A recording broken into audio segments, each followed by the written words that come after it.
Tell me the new link's happy. Looks like it. Yes. Almost there. All right. Cool.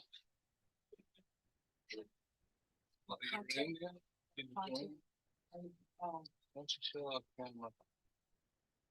Can't get there. There's something, but the screen is. Yes. But you need it, I think.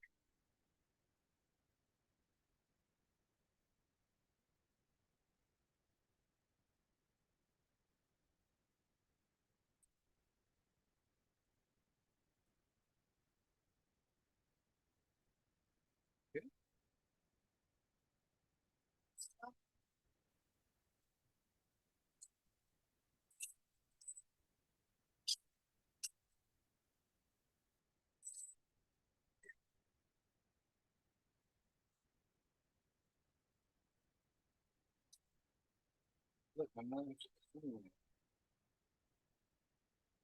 Oh. Wow.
Hey, Mindy, can you check your microphone, please?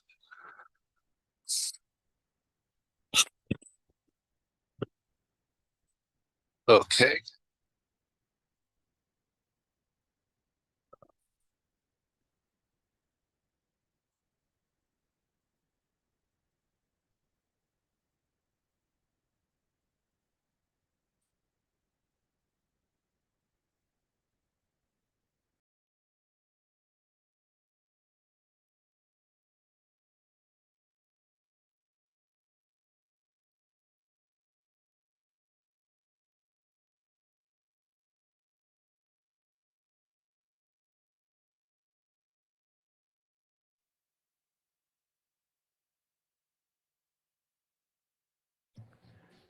All right, looks like we are good to go. Seatbelts are locked and tray tables are in the upright position. Keep your arms and hands inside the plane. Okay. All right. Thank you for your patience this morning. Good morning. Welcome to the 591st board meeting of the California Regional Water Quality Control Board, Central Valley Region in Rancho Cordova. This meeting of the board is called to order at 9:15 a.m. on Friday, February 16th, 2024, and a quorum is present. I'm Mark Bradford, Chair of the Central Valley Water Board. I will introduce the other board members in just a minute. For people who want to listen or watch the meeting online, the board's customary webcast is now available. We are receiving presentations and public comments here at the meeting and online through a Zoom meeting platform. If you're here at the meeting and intend to present or comment or think you might be interested in commenting, you should have filled out a speaker comment card, the blue card available at the table at the boardroom entrance. If you are online and planning on commenting, you should already be in the Zoom meeting room using the meeting ID and password provided by board staff. If you have not already received this information, you can email us now at agenda5@waterboards.ca.gov. That email address is agenda followed by the number 5 with no space at waterboards.ca.gov. Include speaker comment in the subject line so we can follow up with you. For those in the Zoom meeting, you will be on mute and your camera turned off until it is your turn to speak. Our meeting host will then unmute you and ask you to turn on your camera if you have one.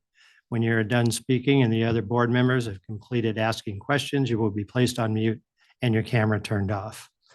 I'll now introduce the other board members as follows. Nick Ovdas of Sacramento, Denise Cadera of Allensworth, Alina Lee Reeder of Sacramento, Sean Yang of Sacramento, and again, I'm Mark Bradford. I'm also from Sacramento. Nicole Morgan, the State Water Board member who is our liaison, is unavailable for an in-person report today. However, her liaison report is available on the table at the boardroom entrance for interested persons. I will now introduce Executive Officer Patrick Palupa, who will introduce his staff. Oh, sorry. Good morning, Chair Afterwards. Bradford, members of the board. To my far left, we have Adam Lapitz, Assistant Executive Officer in the Rancho Cordova office. To my immediate left is Mindy Maxwell, Executive Assistant, Clerk to the Board, and the person who actually gets this plane in flight. To my immediate right is Jessica Yar, Senior Staff Counsel with the Office of Chief Counsel. And directly across from me, Kennedy Knight with the Office of Chief Counsel. Right about to my right a little bit here, Chris Moskal, also with the Office of Chief Counsel, JJ Baum, Assistant Executive Officer in the Rancho Cordova office, and to his left, Christina Shoup, Assistant Executive Officer who runs our Fresno office.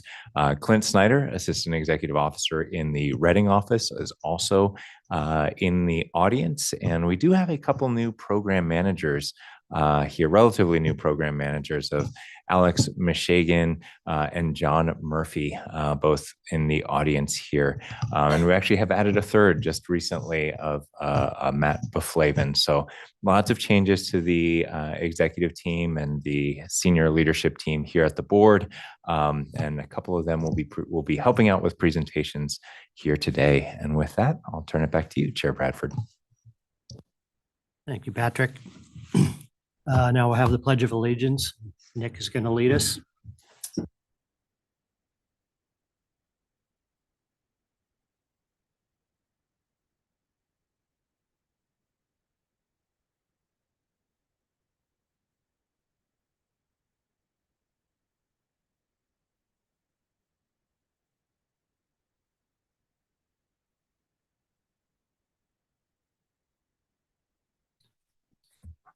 Thanks, Nick. Okay, this is agenda item 3, board member communications. Are there any communications from board members since the last meeting? Sean, you want to go? Yeah, good morning and Happy New Year to everyone.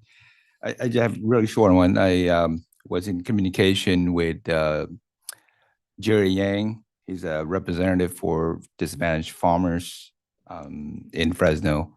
Reach out about floods to certain smaller farmers, and I'll communicate that to Patrick. So just want to report that out.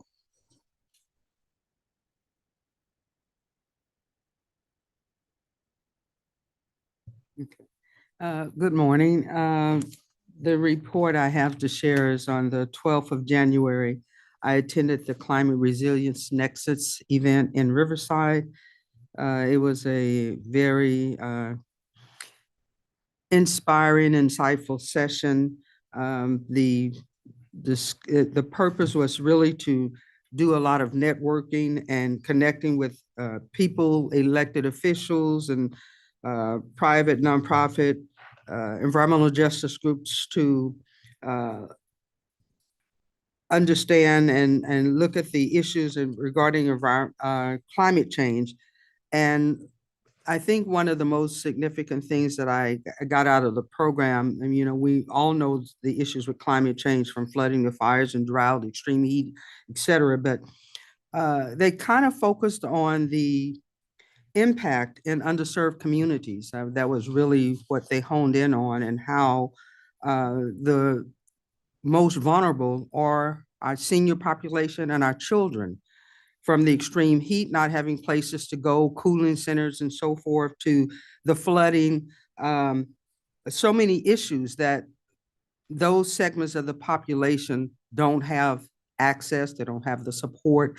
And so, and a lot of the discussion talked about a lot of the nonprofit agencies, communities that have been identifying those issues and coming up with ways to figure out how to address and include the get community engagement and begin to try to address issues in the areas that are most vulnerable. And I thought it was, like I said, a great session. And most importantly, the opportunity to network with a number of people that are dealing with this issue. And when you network and all come together and connected in a single purpose, you have a lot greater chance of having a positive impact. So I did really appreciate the session, and that's my only update for you today. Thank you very much. Thank you, Denise. I participated in the DWR, Department of Water Resources update on the SIGMA program. It's their 10-year anniversary this year. And Paul Goslin gave us a brief update, basically described it as the end of the beginning, and that the program is in full implementation mode now. The challenges he listed had to do with funding, the perspective of fallowing 500,000 to 1 million acres in San Joaquin Valley primarily, protecting drinking water wells, and then just the relationship between local control and oversight by the state. So it was an interesting call, a lot of participants, a lot of questions, but it was a good update on an important program. And then I participated in a call with the chairs of the regional boards on February 5th, largely talking about the budget deficit and the impact on the regional boards. There's about a $40 million, nearly a $40 million deficit in the state budget. In spite of that, there were 32 positions authorized for the regional boards, largely to do with the Sackett decision and the ramifications of that for the regional boards. And another about $200 million was retained for septic to sewer and drinking water programs. So I think all the agencies took somewhat of a hit, but not as bad as it could have been for the regional boards. Okay, are there any other updates? I just like to add to what I mentioned earlier. The reach out was specifically asking for help, and as I mentioned, I communicated with Patrick, and we didn't have a direct, program that could help. So Patrick provided me a resource link, and I did forward it to the gentleman. Thank you, Patrick. And if I could just also come in and follow up on my update. The program, the Climate Resilience Nexus event, was put on by the Governor's Office of Planning and Research, the Integrated Climate Adaptation Resiliency Program. So again, just wanted to provide that. Thank you.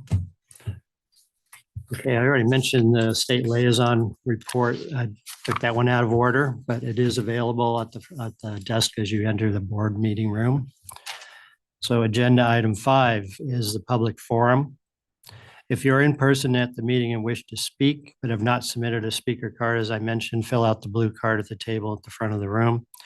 If you're in the Zoom meeting platform and have not already emailed us, but would like to speak during the public forum, please raise your hand now. Mindy, has anyone submitted a request to speak on any topic that is not on the agenda today? Yes, we have Ms. Joanne Kipps representing herself, and I believe she's on Zoom. Okay, Ms. Kipps, are you there?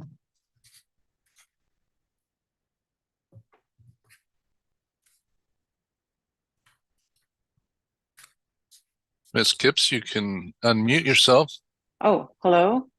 There Can you you hear are. me now? No, we hear you now. Okay.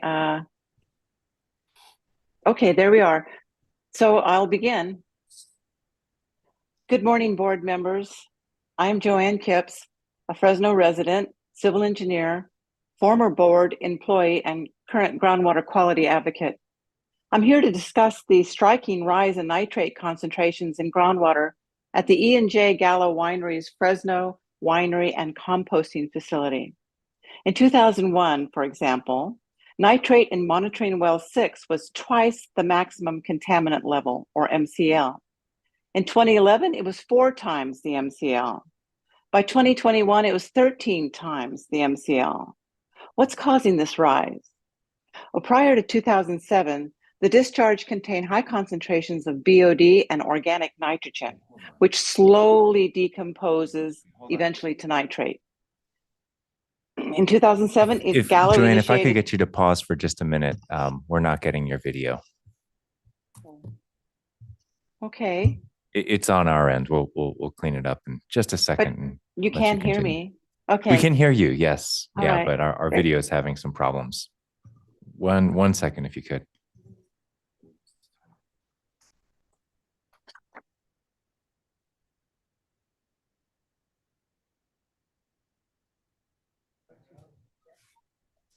Is it the control in here? Is it the control? I think it's the control in here. I've pinched it. So good.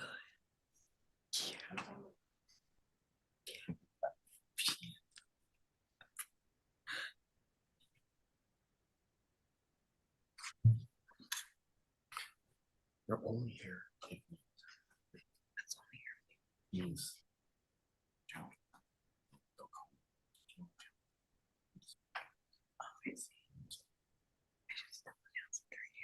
I think you can announce that they're here. And if you maybe Mayor Jessica will say something. Let's see. Auditors.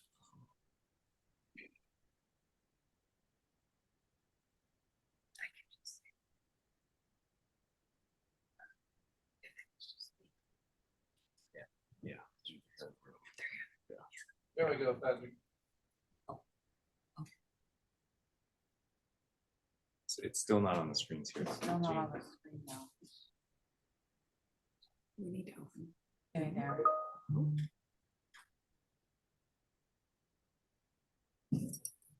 Click on it again. Your mic's on.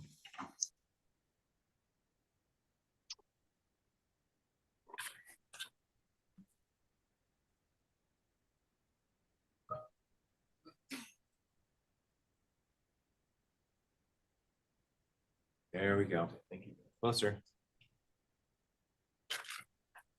Here's Joanne Gibbs.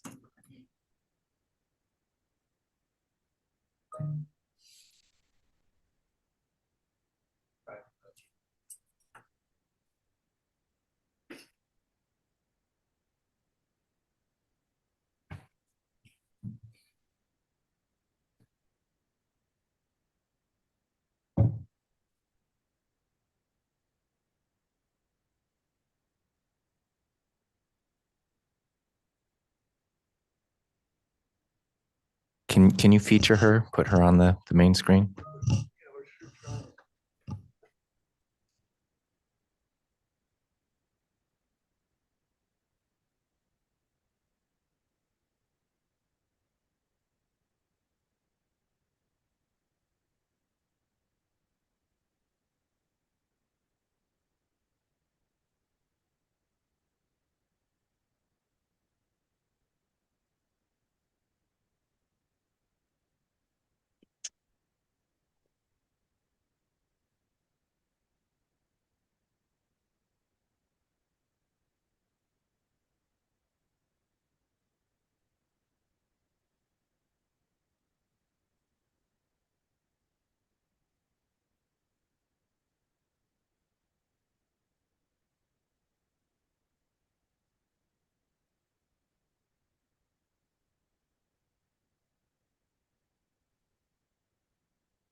Patrick, can we proceed without highlighting the speaker screen? Gene, can we proceed? Okay. Well, Yeah, let's overcome like the we'll have to. technology. Yeah. Okay, Ms. Gibbs, sorry. Joanne, for the delay. apologies. Yeah. Feel free to continue.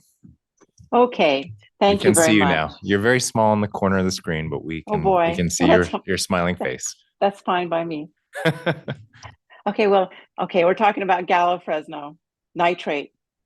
In 2007, Gallo initiated pretreatment for BOD removal and significantly increased its discharge to the municipal sewer. But it does still discharge to land, typically contains low BOD, low organic nitrogen, and high ammonia due to its use to adjust the pH of the wastewater undergoing pretreatment. But unlike organic nitrogen, ammonia readily transforms to nitrate, which, as you know, is highly mobile and, if not uptaken by crops, leaches to groundwater. Now, Gallo's consultants contend that the marked rise in nitrate reflects legacy impacts from past discharge practices and cites the results of their spreadsheet model for proof that current discharge practices cannot be the culprit. Staff has repeatedly informed them that their model assumes an inaccurately long travel time for applied wastewater to reach groundwater and for groundwater to travel under the discharge area.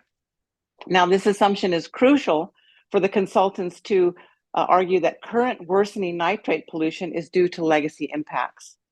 More evidence is needed, apparently, to support staff's position that Gallo's current discharge practices are the culprit and, as such, are unsustainable. I request Gallo be required to submit a work plan for installing a VADOS zone monitoring network in representative blocks and perform the monitoring already specified in the 2015 WDR order. The resulting data are necessary to assess the extent to which nitrogen applied today passes below the root zone and threatens to worsen Gallo's legacy of nitrate pollution in groundwater. The board should also, just a little bit more, the board should also be aware of the threat posed to groundwater from Gallo's composting facility, especially its discharges to land of high strength leachate and contaminated stormwater from its byproducts storage area. Gallo should be issued a notice of applicability for coverage under the state general composting order so that it is held to the same requirements as the dozens of others who are enrolled in the general order in the region. So I thank you very much for your time and your consideration. Thank you so much, Joanne. I know the Gallo facilities are some of the most complex facilities in our region, and I'll have Christina work with her staff to come up with a response to those questions. I am not in a position right here to kind of say what we'll do next, but we will get at least a response to your suggestions here at a minimum in the next executive officer's report for the April board meeting. Thank you.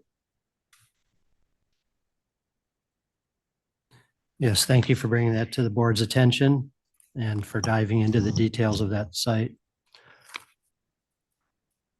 Okay, moving on to agenda item 6 is the executive officer's report.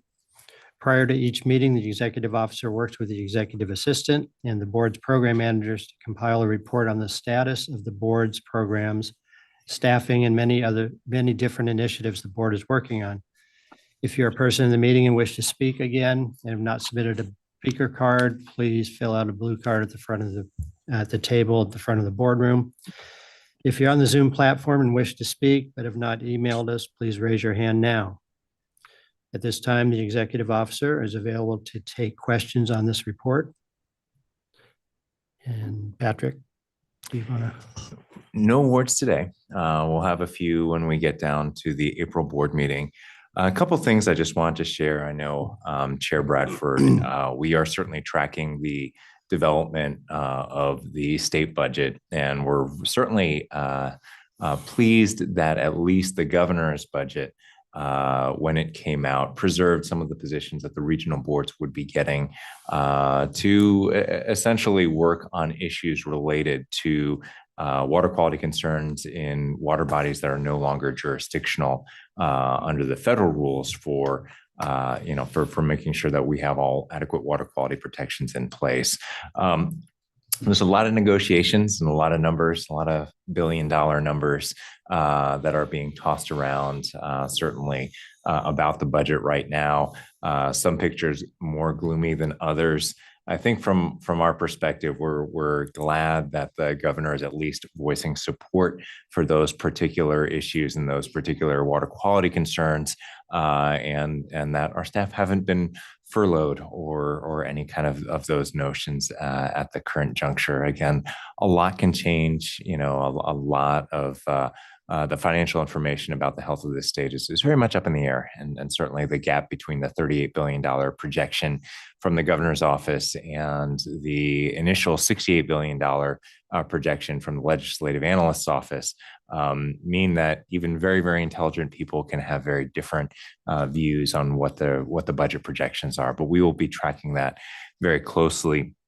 You may have heard just about every government office has been issuing directives to bring a lot of staff back into the office 2 days per week. This is something that has been articulated at the natural resources agencies, at the health and human service agencies, and shortly after the new year, Secretary Garcia for Cali PA agencies issued a similar directive.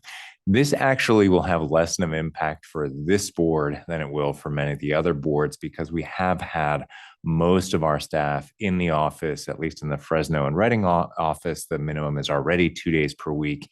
And many here in the Rancho Cordova office are already showing up about 2 days per week. They have a 1 day a week plus is the most common in-office plan for the folks here in Rancho Cordova. But that's hitting a lot of agencies differently. There's agencies, particularly downtown, that have had less of an in-office presence requirement. And it's a big deal for a lot of our staff to have those type of shifts. And a lot of our sister agencies are struggling with that just a little bit. So we'll continue to kind of make sure that we essentially don't have mandates that just put people back in the office just so that we have butts and chairs, but that we have kind of a more strategic kind of vision about how we will be utilizing this office space and how we will be using the time spent here collaboratively and as efficiently as possible. So lots that we are adapting to about the future of work, just like every sector in the country is working on kind of adapting to that. I'll add kind of one thing that you may have seen hit the news. I won't kind of elaborate too much, except to say that the major rail car derailment along the Feather River is something that our team is investigating and participating along with all of the federal and state agencies that are investigating that derailment.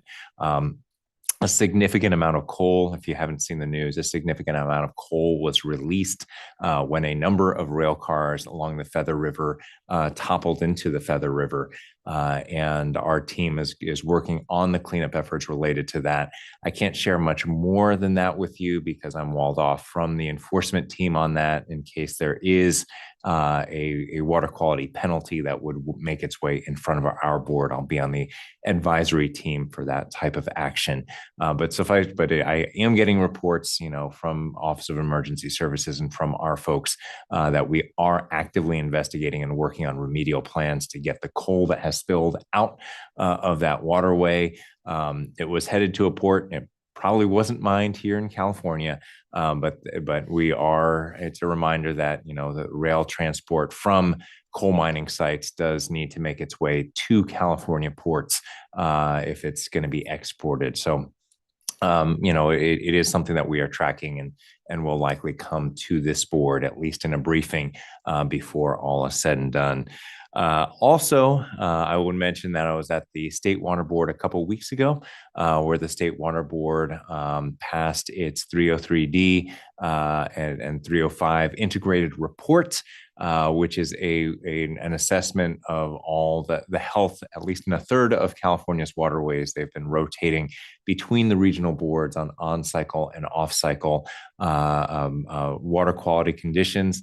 Lots of conversations about nutrient impacts, lots of conversations about metals impacts, but a very successful kind of passage of that. And frankly, it was about a 3-hour discussion, Adam, which is actually one of the shorter discussions at the State Water Board to get that across the line. And my thanks go out to all of the members of this team who have worked for hours and hours processing literally hundreds of thousands, if not millions, of lines of evidence, data points for each of the monitored streams that were up for consideration as part of that integrated report process. And I mentioned a little bit at the onset, one of our significant kind of announcements is that there's now 3 relatively new program managers, 4 if you count the Mines program, but I know George has been with that program working in that area for a little while, but George Lowe in our Reading office is relatively new as the program manager for the Mines program. We have Alex Mishagan, who recently took over for the Non-15 program, a program that's critical to CV Salt's implementation. He's been working in that area for quite some time and is ably leading that along with other kind of units within the Fresno office. And then we have John Murphy, who recently came back to us from the State Water Board. He did a little bit of a time at their Office of Water Rights Enforcement and is back working with the Title 27 program. Title 27 does landfills and does a lot of our composting operations, which kind of, as you can hear from Joanne, there are water quality issues associated with the regulation of composting facilities. It's a hot topic in California these days. And last but not least, just earlier this week was the start date for Dr. Matthew Baflavin, who previously worked in the Office of Enforcement and with CalGEM's Enforcement Division, is back now going to be heading our underground storage tank and above ground storage tank remediation program. There's also a bit of a mines work that happens in that area and a bit of an oversight of the constituents of emerging concerns. So the CEC program, a lot of conversations about PFAS in particular within that program area. So lots of changes, lots of positive changes in our management program as we look to kind of tackle all the issues that are on our plate. But certainly happy to answer any questions that you might have from the executive officer's report.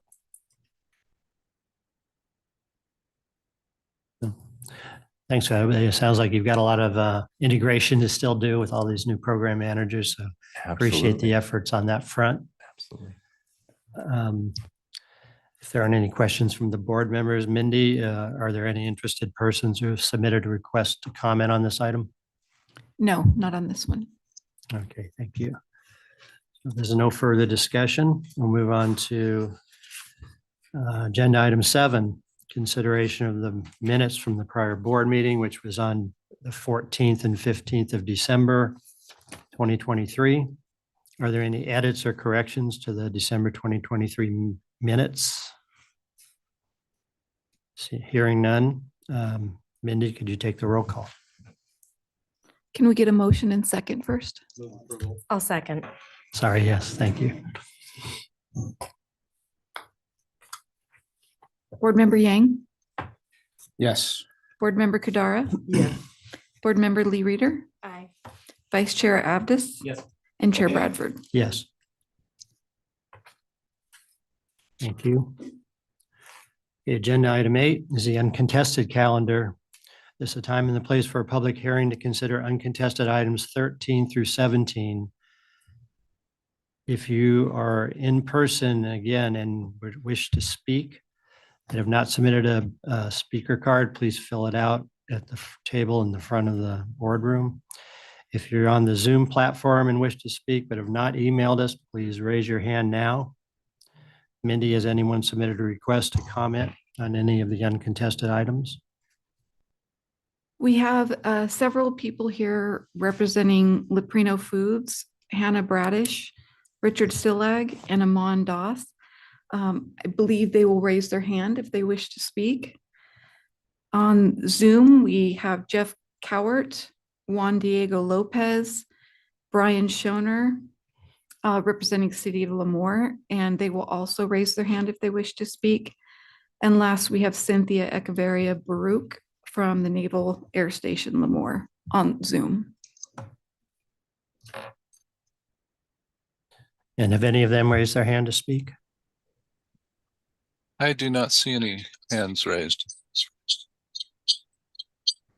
Okay, thank you, Gene. Are there any late revisions?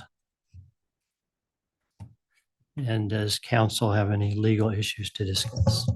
We do have some late revisions. Okay, One question though, did we want to take the first item first and then talk about? Oh, it is. Okay, okay. Okay, so we have late revisions on agenda item 11 item American Valley Community Services District. These are clarifications to the NPDS permit made after some comments that were made. So that's the only set of late revisions for the uncontested calendar.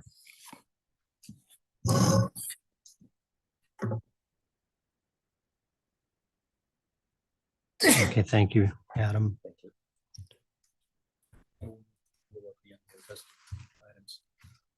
Were there any legal issues from council first? No. Okay. Okay, we have a motion. Well, Second. just true. Chair Bradford, the script actually has two separate votes. We need to vote on the CEQA item separately. So That's item 13. City of Lemoore. Yeah, okay. Okay, so why don't we take item 11 first, which is Nick has just motioned to approve with so it would be Late 13 revisions. first. The CEQA 13, I item. want to do that one first. Okay. So agenda item 13 is the City of Lemoore and Leprino Foods Company, River Ranch Recycled Water Project, Kings County. Consideration of the resolution adopting negative declaration for the River Ranch Recycled Water Project. So can I get a motion for that one? Second that. So we have a motion by Nick and a second by Sean. Mindy, could you take a vote on item 13? Board Member Yang, Yes. Board Member Kadara, Yes. Board Member Lee Reader, Aye. Vice Chair Abdus. Yes. And Chair Bradford. Yes. Thank you, Mindy.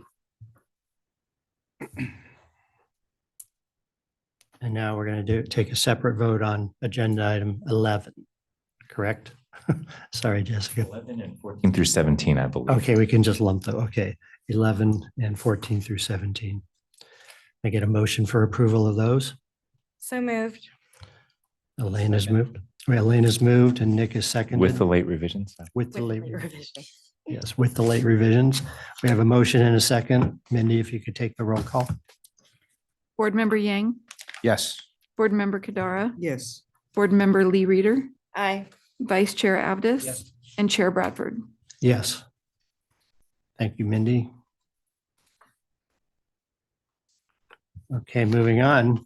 Agenda item 9 is, And I would want to just say a word of thanks, for the board for bearing with us with that. The CEQA regulations suggest a two-step process, so it's clear that we adopt the resolution approving the initial study negative declaration first. In this context, our CEQA regs are a little unusual in that respect, and so that's what was just done. But I would give a lot of kudos to the team internally that worked up the initial study and negative declaration for that item. It's a little outside of what a normal permit writer does, is to put that together.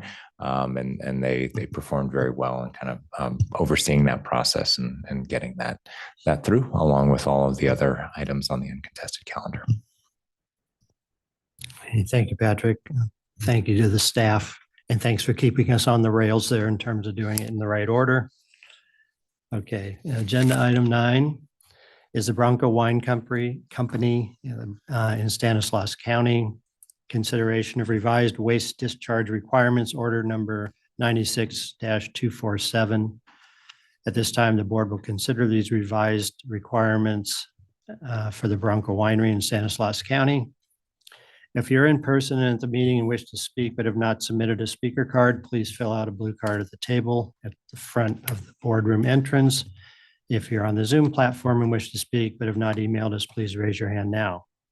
Is there anyone present who is contesting the proposed action and wishes to present evidence or testimony on this matter?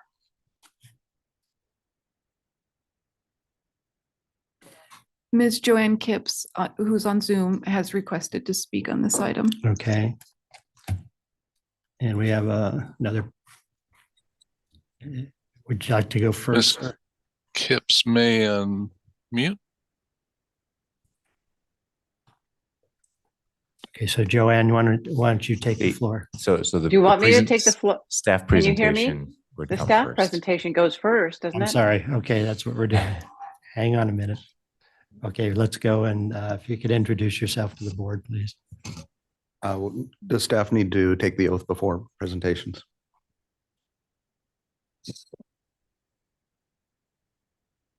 That's a question for, I think, Patrick. Also, I'm trying to get our presentation up, so hang on a second. And board members can hear me okay? All right, thank you.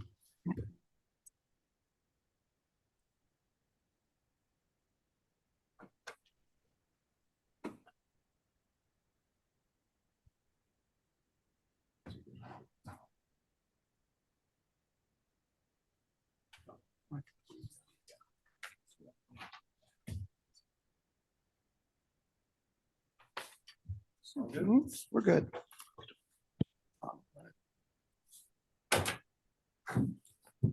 Okay, let me introduce this. This hearing will be conducted in accordance with the notice of public hearing and the meeting procedures published with the meeting agenda. At this time, evidence should be introduced whether the proposed action should be taken. The designated parties are Bronco Winery.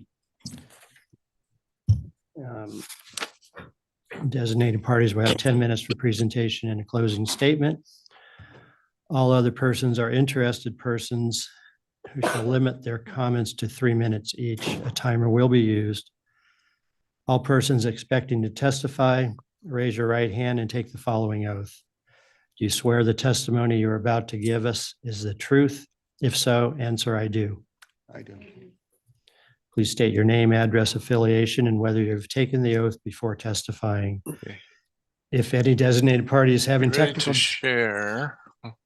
You see. If anybody's having technical difficulties, please notify us immediately by either raising your hand virtually on Zoom, or if you're using a phone by pressing *9. You can also send an email to agenda5@waterboards.ca.gov. If there are technical difficulties, which is highly unlikely, I'm sure, we will stop the hearing to address those issues and will not resume until all designated parties can participate. Does the council have any legal issues to discuss? No. Thank you. Okay, we will now begin with the staff presentation. Good morning, Chair Bradford, members of the board. My name is Scott Armstrong. I'm a senior engineering geologist with the Waste Discharge to Land Permitting Unit here in the Rancho Cordova office, and I have taken the oath. Waste discharge to land permitting staff are here today to present revised waste discharge requirements, commonly referred to as WDRs, for the Bronco Winery facility in Stanislaus County. The discharger, Bronco Wine Company, is not contesting the proposed WDRs and has agreed to them. Comments on the tentative WDRs were received from Ms. Joanne Kipps, a member of the public, who is contesting the adoption of the revised WDRs. Therefore, we're here today. We consider the proposed WDRs as contested. Before going into details about the proposed WDRs for Bronco Winery, I'd like to provide just a brief background on the wine industry. Winemaking generates processed wastewater that has the potential to degrade surface and groundwater quality depending on a winery's activities, size, and wastewater treatment processes. In January 2021, the State Water Resources Control Board adopted general waste discharge requirements for winery process water. The general order was developed to provide a streamlined permit enrollment process and to ensure that winery operations across the state effectively mitigate adverse effects to water quality. The winery general order provides permit coverage to wineries that discharge up to 15 million gallons of wastewater per year. According to statistics from the Bureau of Alcohol, Tobacco, and Firearms, there are approximately 11,000 wineries within the US. Of those, about 6,000 are located in California and approximately 500 in the Central Valley. Many of these wineries are already under permit, and permitting staff are working to continue enrolling other wineries under the general order. As of 2020, Bronco Winery was identified as the 7th largest winery in the United States, producing approximately 10 million cases of wine per year. This corresponds to generating over 100 million gallons of wastewater annually. So based on that volume, that disqualifies Bronco from being enrolled under the general order, and is why this charge will remain under the proposed site-specific WDRs. At this point, I'd like to transition to permitting staff, who will continue the presentation. Thank you.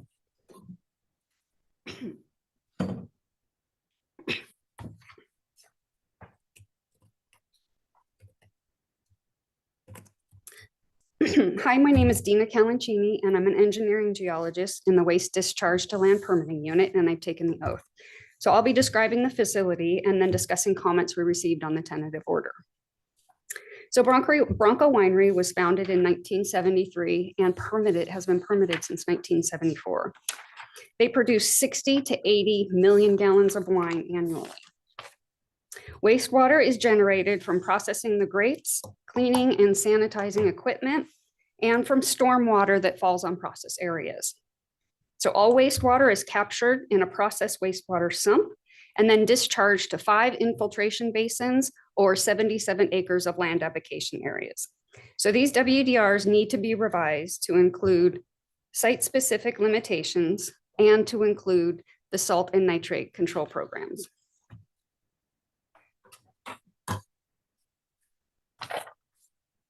So by participating in these 2 programs, the discharger is considered in compliance with salinity and nitrate requirements in the basin plan. So this is an overview of the facility. So processing occurs in the center of the facility where you can see all those tanks. Again, wastewater and stormwater is collected in the wastewater sump, shown in the center of the facility by the red square. So then wastewater is discharged from the sump to 5 infiltration basins, shown as IB 1 through 5, or to 77 acres of land application areas cropped with barley, grapes, Sudan grass, or forage mixes. The discharger does have extra capacity to store an additional 1 million gallons of wastewater using 2 500,000 gallon tanks, which are located in the yellow box. So those tanks are only used based on operational needs. Solids are stored in that light red box, and it's a paved area, and any runoff is directed to the wastewater sump. All solids generated at this facility are hauled off-site. So there is a stormwater basin located in the northern portion of the facility. This basin does not receive any wastewater, but water from that basin can be used to irrigate fields that are shown on the western side of the facility.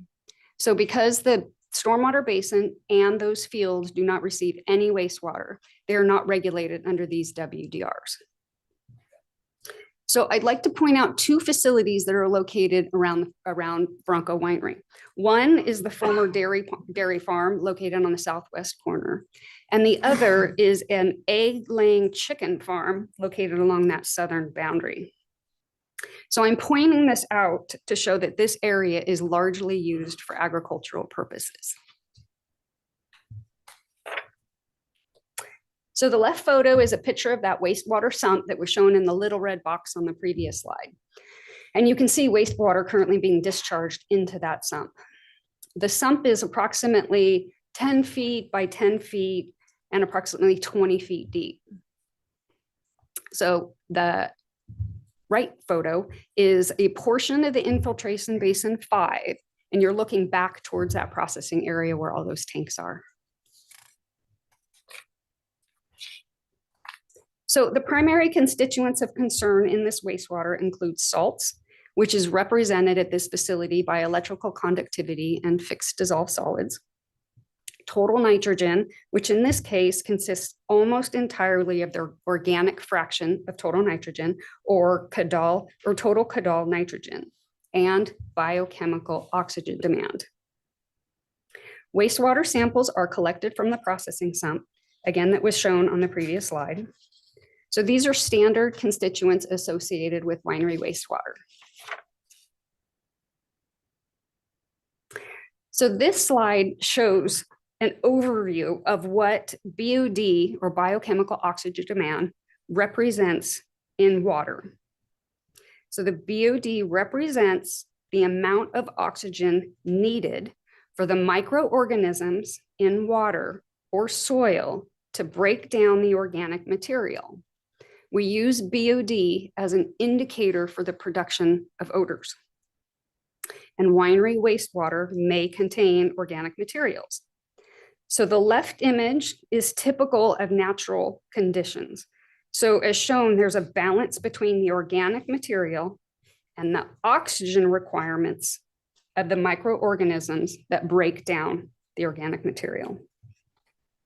On the right, it shows an excessive amount of organic waste, which means an insufficient amount of oxygen is present for those microorganisms to break down the organic waste. So this can result in an anaerobic environment or a low oxygen environment. So under these low oxygen conditions, organic material can rot and putrefy in place, which results in the production of odors. Dischargers can manage high BOD concentrations to avoid odor production in a couple of ways. They can screen the wastewater to remove any solids prior to discharge. They can install aerators in the wastewater ponds or basins.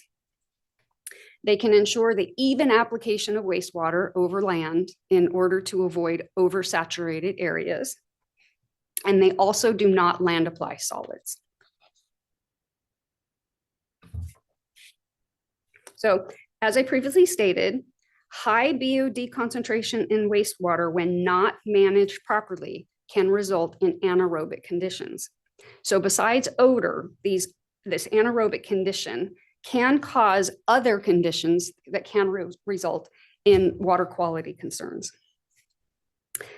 So when naturally occurring metals in soil or groundwater are exposed to these anaerobic conditions, the metals can dissolve and become more mobile due to acidic or low pH conditions. So the increase in mobility can cause dissolved metals to migrate through the soil along with the wastewater and impact groundwater. So in this scenario, we see concentrations of iron, increasing concentrations of iron and manganese in groundwater in a localized area. So a very simplified representation of this is shown on the slide, which demonstrates high BOD concentration means insufficient oxygen for the microbes to break down the organics, which can result in anaerobic conditions with low pH, resulting in an increase in metal concentrations in groundwater. So as groundwater moves away from this impacted area, it can become reoxygenated. The metals then become less soluble, which can result in decreasing concentrations in groundwater and bringing the area back to natural conditions. So now for characterization of the wastewater at Bronco. So this slide represents concentration trends over a 5-year period. So the top 2 slides represent the salts in the wastewater.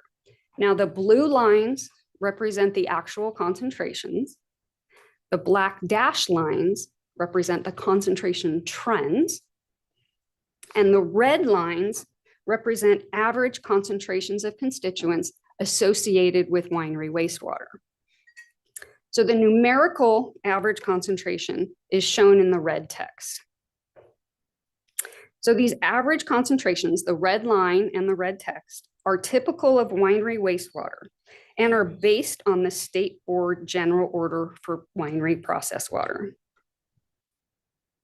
So as shown by all 4 concentration trends, the trend lines show no statistically significant trends or stable concentrations over time, meaning the discharge quality has been maintained over at least the last 5 years. So as you can see, the concentrations associated with Bronco winery wastewater are in line with concentrations expected in winery wastewater. So just as a side note, I didn't show nitrate in effluent because concentrations were considered low. Between 2019 and 2022, 48 samples were collected, and there was only 1 sample that had a concentration greater than 5 milligrams per liter, which is less than the primary MCL of 10. So the groundwater monitoring network consists of 12 shallow groundwater monitoring wells, which are shown in the blue dots or the blue circles. So over the years, some of these wells have gone dry due to lowering of the groundwater water table. Some of the wells were replaced, and then the groundwater table did recover in some of the wells. The yellow circles show this on-site supply wells. So groundwater has been monitored at this facility for over 20 years, and depths to groundwater range from 18 to 31 feet below ground surface. So I'd like to point out that the regional groundwater flow direction, shown by that big blue arrow, is to the southwest. However, the flow directions at this facility vary widely, which I'll show on the next slide. So as I just stated, the previous slide showed the regional groundwater flow direction as the southwest. So this slide shows the variation in groundwater flow directions reported for 2 quarters of 2022, and that's shown by the red arrows. So the figures shown on the slide are based on the discharger's interpretation of the flow directions, which were included in the 2022 annual groundwater monitoring report, which is also stamped by a professional geologist. So we wanted to show that these variations in flow directions make identifying wells as upgradient or downgradient wells difficult. These variations in flow directions are the result of pumping in the area for agricultural purposes and source water. So another thing I'd like to point out is that groundwater monitoring is occurring beneath the infiltration basins, which can occur when using ponds or basins for disposal purposes. So the mounding is not evident on the slides because the contour lines were simplified for demonstration purposes. But on the left slide, you can kind of see the contour lines are starting to pinch together at the infiltration basins. So concentrations of constituents are higher directly beneath these infiltration basins. But as the water is dispersed away from the basins, the concentrations decrease, indicating that this is a localized area of impact. So I want to explain that groundwater conditions were evaluated using 2 different methods, comparing upgradient groundwater quality to downgradient groundwater quality, as has been done in the annual groundwater monitoring reports. And then we also used intra-well evaluations to determine concentration trends. So the first comparison of upgradient and downgradient groundwater quality is used to determine if impacts to groundwater have occurred and to determine the magnitude of those impacts. For this method, this method has been used by dischargers, consultants, and staff over the years. So now that the salt and nitrate control programs are in place, we've also started evaluating groundwater using intra-well evaluations to determine concentration trends. The salt and nitrate control programs for the alternative permitting approach for salts and the management zone approach for nitrates requires the discharger to maintain the quality of their effluent, meaning groundwater should not be showing increasing concentration trends as a result of the discharge. So intra-well evaluations are conducted by evaluating groundwater conditions at each monitoring well individually, and each constituent of concern is evaluated in each well. So for example, if nitrate has been identified as a concern for groundwater, we look at several years worth of data, and that will give us the concentration trend.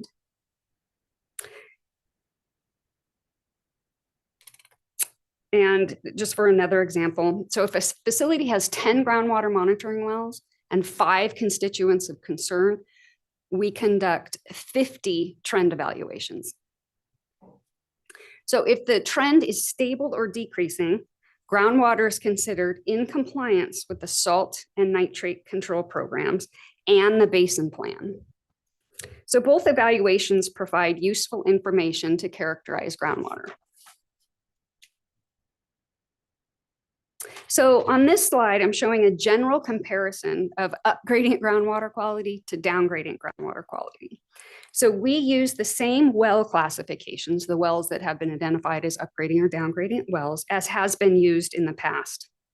So as shown in the upgradient results, the groundwater coming into the facility is not considered high quality water for salts or nitrates. So on the top graph or the top table, if you look at the EC concentrations coming into the facility, they already exceed the 700, which is an agricultural guideline.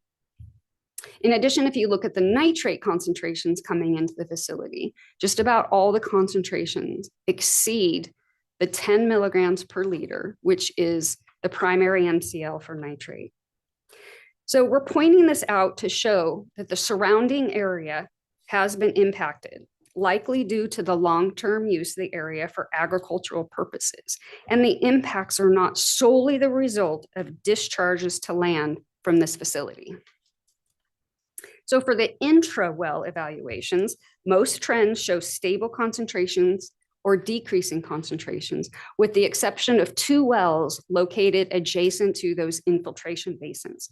But however, as I mentioned, the concentrations decrease as the water is dispersed away from those basins, again indicating localized impact. So this table compares the effluent concentrations from the discharge to upgradient groundwater and downgradient groundwater quality. So as you can see, the concentrations in effluent and upgradient groundwater, the concentrations in upgradient groundwater are higher or relatively equivalent to the effluent concentrations. So we have sufficient evidence to support our determination that the groundwater is impacting, or the discharge is impacting groundwater. However, the groundwater has also been degraded by activities beyond the discharger's control. So Bronco has had no major violations in the last 25 years. Prior to 2010, the discharger received 2 notice of violations that were related to the discharge. One was for a violation of the effluent limit, and the other was for the over-application of wastewater. In September 2023, the San Joaquin Valley Air Pollution Board received an anonymous odor complaint that could not be confirmed.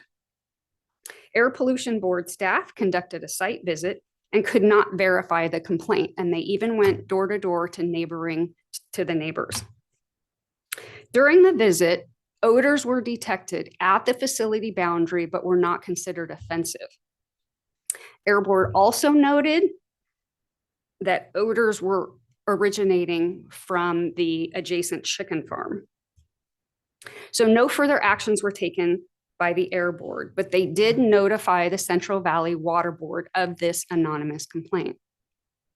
So as a follow-up to this complaint, Central Valley Water Board staff conducted 2 site visits, one in September of 2023 and one in October of 2023. And both those site visits were conducted during the processing season.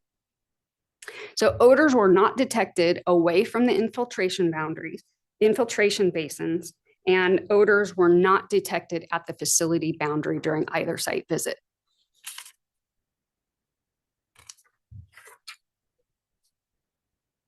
So now let's address comments received during the public review period. Comments were received from Ms. Joanne Kipps, and Water Board have addressed these comments in a formal response to comments document that was included in the final agenda package.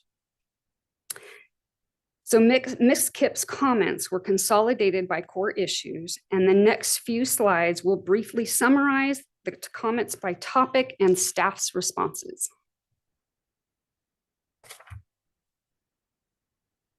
So the first issue is that an insufficient amount of data have been collected to evaluate the groundwater and set appropriate limits. So as I stated, this facility has been permitted since 1974, and data have been collected from effluent, groundwater, source water, and land application areas for at least the last 20 years. So concentration trends in effluents show no statistically significant trends or stable trends, indicating the discharger is maintaining the quality of their effluent as required by the salt and nitrate control programs.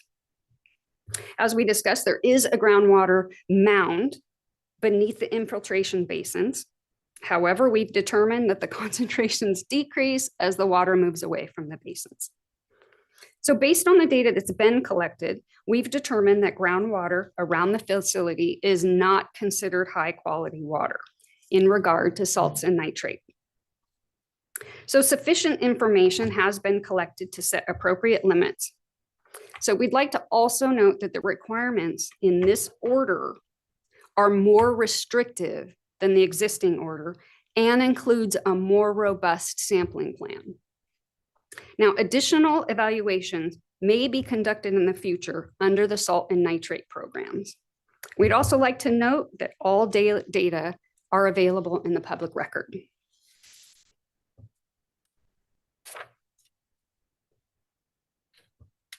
So next, it was suggested that the infiltration basins should be regulated as land application areas. Land application areas typically have requirements related to land use, such as ergonomic loading for crop use and other limitations that are not applicable to ponds or basins. Land application areas are primarily used for irrigation and the uptake of nitrogen from crops, which is not the case for ponds. So salinity levels to ponds and land are regulated by a performance-based FDS limit, which is included in the proposed order. And the existing order did not include a salt effluent limit. For the organic loading, BOD in ponds is regulated for the prevention of odors by dissolved oxygen concentration limits. The BOD for discharges to land is regulated by a loading limit.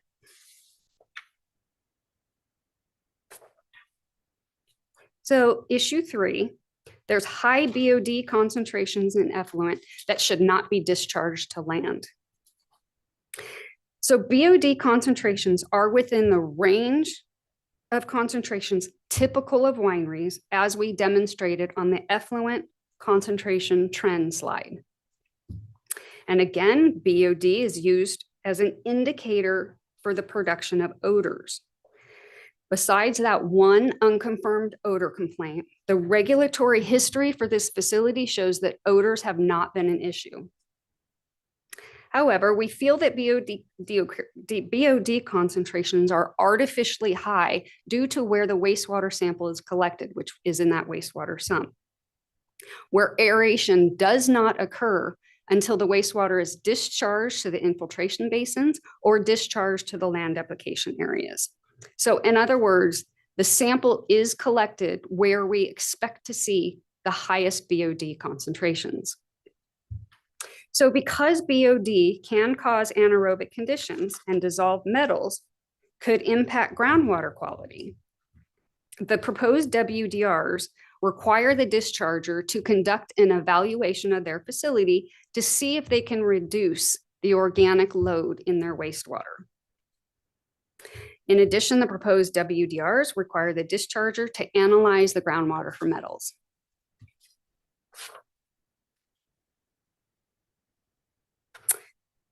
So issue 4, the discharge is not in compliance with the basin plan or the state anti-degradation policy.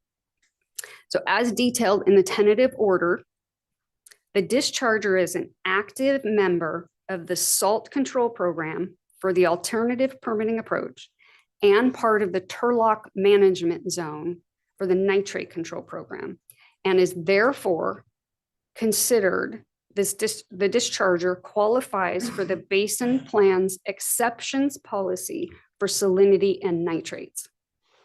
So we have evaluated the facility's data and information and have determined the discharge is complying with the anti-degradation policy. So our determination is explained and supported in the proposed order.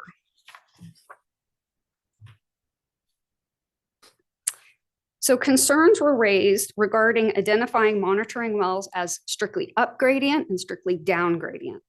So prior to the implementation of the salt and nitrate control program, groundwater evaluations relied on comparing up gradient to down gradient water quality.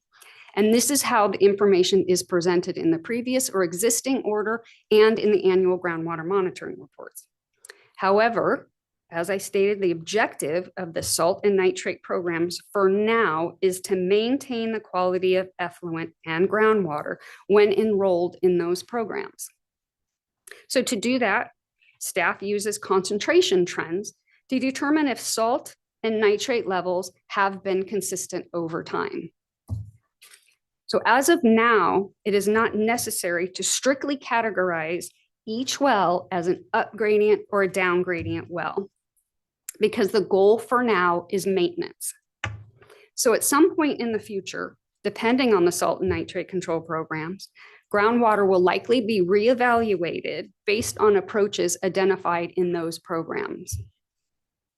So staff have determined that the monitor well network and sampling history provides sufficient information for site characterization purposes and to set appropriate limits for the protection of groundwater.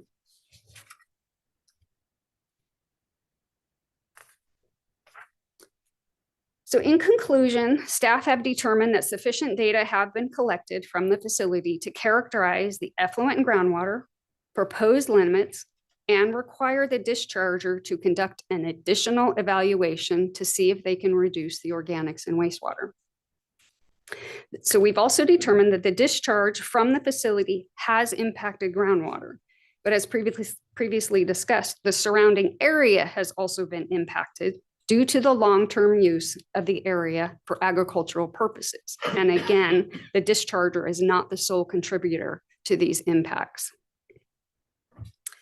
The concentration trends indicate the discharger is maintaining the quality of effluent groundwater as required by the salt and nitrate control programs. So our one area of concern, like I discussed, is the magnitude of organics in wastewater. So the discharger is required to conduct this additional evaluation to reduce the organic loads. And in addition, we are requiring them to provide a timeline for implementing the proposed actions. But in the meantime, the discharger is required to comply with the specifications and limitations in the order, including the monitoring and reporting activities. So I'd like to note that the proposed order is more restrictive than the existing order. The existing order did not include an effluent limit for salts, where the proposed order does. The existing order did not include a cap on the annual volume of wastewater that was allowed to be discharged to land, but this order caps the total volume. So this concludes our presentation, and we ask that this presentation and case file be entered into the formal record, and we are available to answer your questions. Thank you. Thank you. That was a great presentation and summary, a pretty complicated history there. Appreciate that. Are there any questions from the board members at this point? Thank you again. And we're going to proceed if there is any testimony from the Bronco Winery folks. Is there any I hands believe we raised? have Paul Huckabee representing Bronco Winery on Zoom. Okay. Mr. Huckabee. I have no comments, but I'm happy to answer questions if needed. Thank you. Thank you. We will now hear from any person interested who is not a party to the proceeding, but who wishes to comment. Mindy, are there any interested persons? I'm sure we have Ms. Kipps. Yes, Joanne Kipps.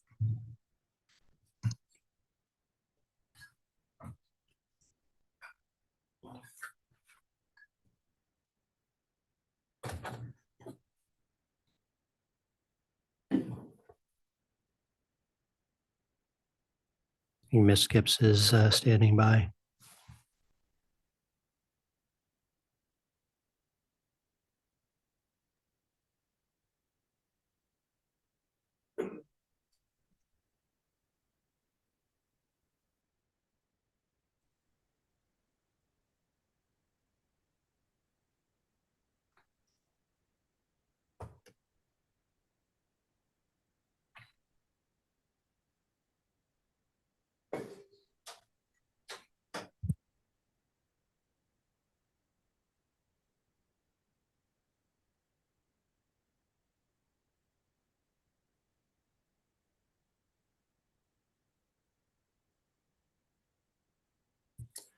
While we're waiting, I think it's been an hour and a half. We'll take a quick bio break. So we'll be back in, say, 10 minutes, 20 to 11. Thank you.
After that.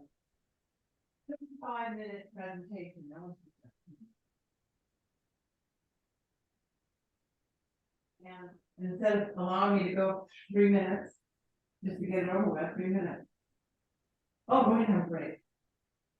Yeah.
Okay, looks like we have everybody back in the room.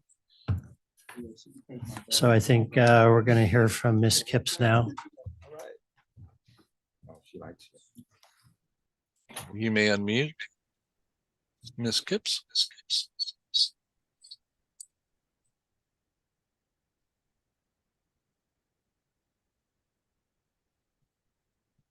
If you're there, Ms. Kipps. Hello? Can you hear me? Yes, we do. Yes. Okay, may I begin? Yes, Yes, please. Good morning, board members again. I'm Joanne Kipps and I reside in Fresno County. The proposed order requires all land application areas be cropped and all applied water be distributed uniformly at reasonable rates consistent with good agricultural irrigation practices. It limits BOD loadings to 100 pounds per acre per day and annual nitrogen loadings to crop demand. Other Central Valley orders include these requirements, as does State Board's General Winery Order, which also requires liners for existing and new winery wastewater ponds. Compliance with these requirements helps protect groundwater and fosters an even economic playing field for the state's wine industry. Bronco is the 7th largest wine company in the United States. Its 250 brands include Charles Shaw, maker of 2 Buck Chuck. Why is Bronco able to sell wine so cheaply? Maybe it's partly because the current order allows it to dispose of 30% of its winery annual flow to 15 acres of infiltration basins. Effective soil treatment requires drying periods to reestablish aerated conditions before waste is reapplied. The current order does not require Bronco to identify and then comply with site-specific drying periods for the infiltration basin discharge. Elevated salinity and nitrate in groundwater recharged by the infiltration basin discharge shows this discharge is likely exceeding the soil's treatment capacity. Groundwater degradation caused by overloading the soil's treatment capacity is not consistent with maximum public benefit. The proposed order sanctions this unreasonable degradation to continue under the guise of implementing the Basin Plan salt and nitrate control programs. To be blunt, the board's authorization of Bronco's infiltration basin discharge is an unfair competitive practice that is contributing to groundwater exceeding water quality objectives for salt and nitrate. The board should prohibit this discharge to protect groundwater, not approve it and protect Bronco's competitive edge.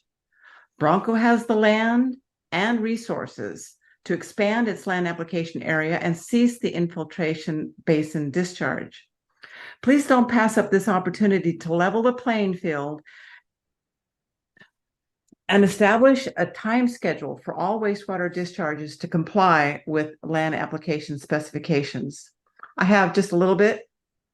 Lastly, staff's response to my rejecting my request to require annual soil monitoring appear to reflect staff's inexperience with looking at this data or indifference to the utility of this data to foreshadow groundwater impacts.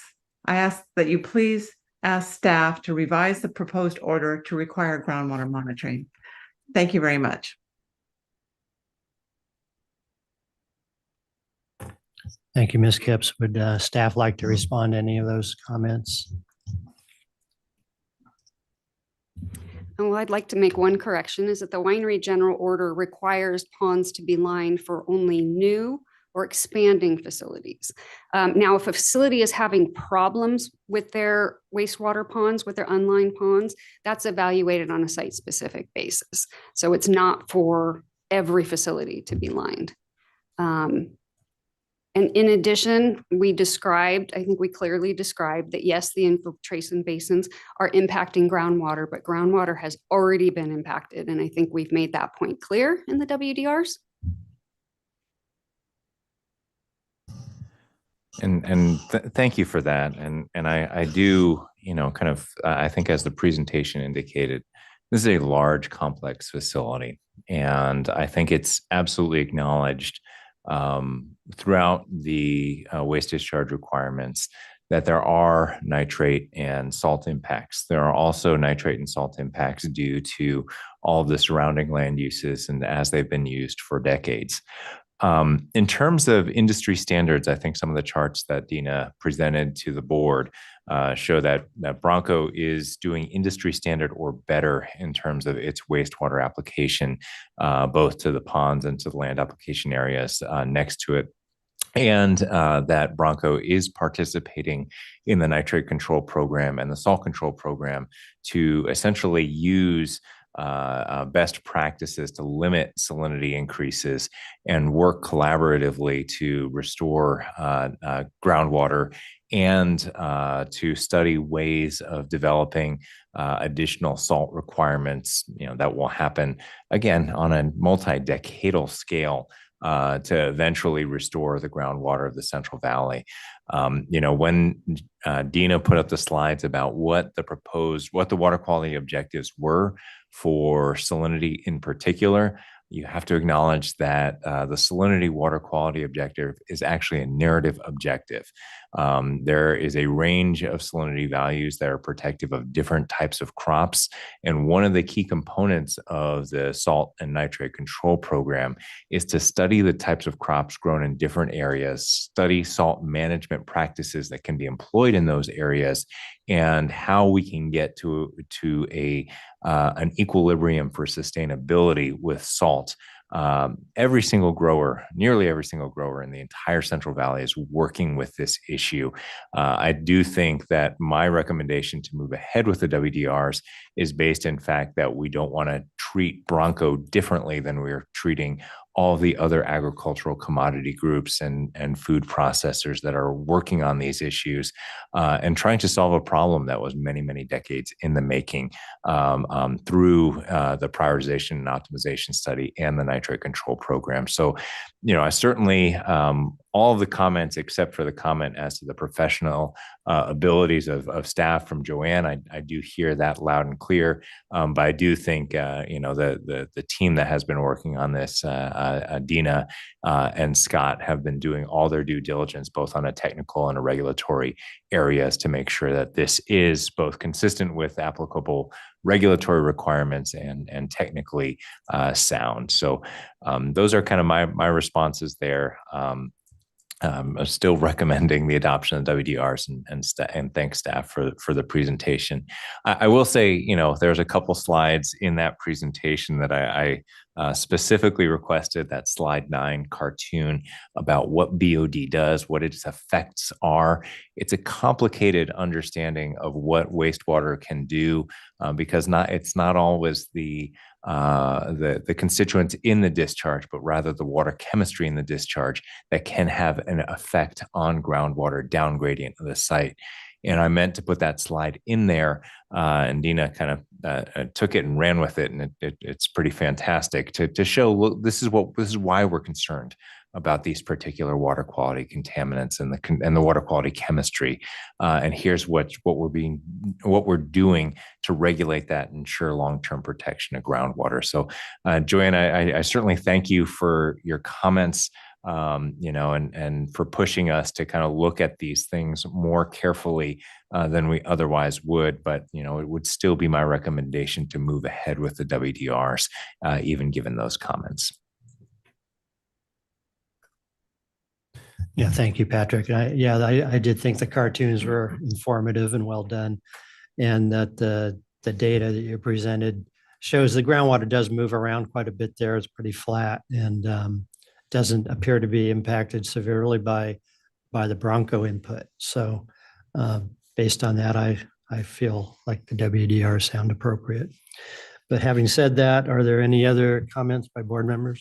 Yeah, I'd just like to make a brief comment. I do appreciate the staff presentation. It's a very complex subject matter and appreciate the packaging of that in the manner that you did. I do want to make a comment that relative to Mrs.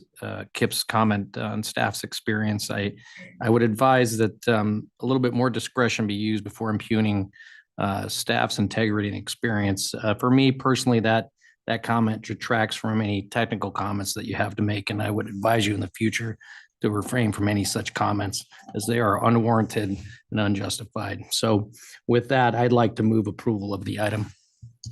I second. No, I just had some brief comments, and I do thank also Ms. Gibbs for her comments. I appreciate the work of staff and the fact that you, Dina, indicated that there were only 2 notices of violations prior to 2010, since the facility permit was in 74, that new requirements are now more restrictive to address the concerns of Ms. Kipps. The history has shown that the odor has not been an issue. The discharge is enrolled in the salt and nitrate program to address and use the best practices for this matter. And then the final discharge is required to comply with the new specifications if you've laid out. And so with all of that and your responses to Ms. Kipps, I appreciate the staff report, the work that's gone into this. I appreciate Ms. Kipps' comments, but I'm also following along with the staff recommendations based on the presentation I heard from staff. Thank you very much. Thank you, Board Member Kadar. And just for your reference, they are participating under the Valley Water Collaborative Management Zone. So they are in a Priority 1 basin. They are working on providing replacement water and outreach collaboratively with Valley Water.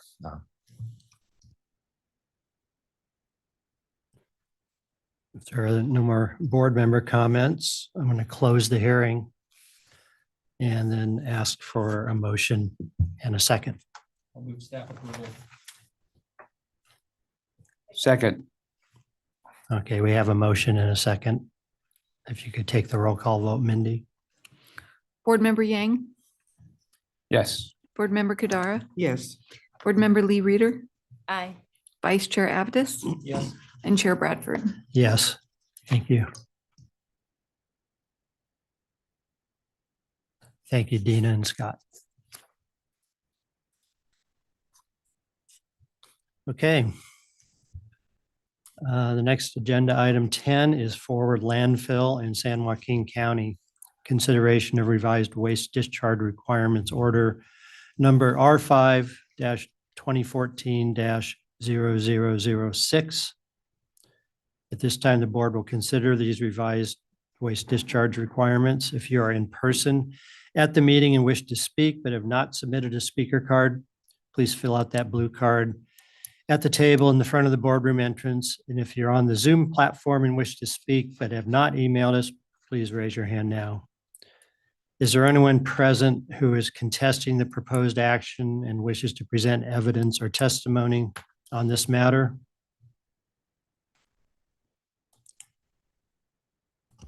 And just to double check, I believe the person on the Zoom call identifying as Mike. Yeah, I don't know if you can hear me. I'm here. I'm a little technically challenged, but if you can hear me, yes, I intend to speak, if that's okay. You are coming in loud and clear. We can hear you. Thank you.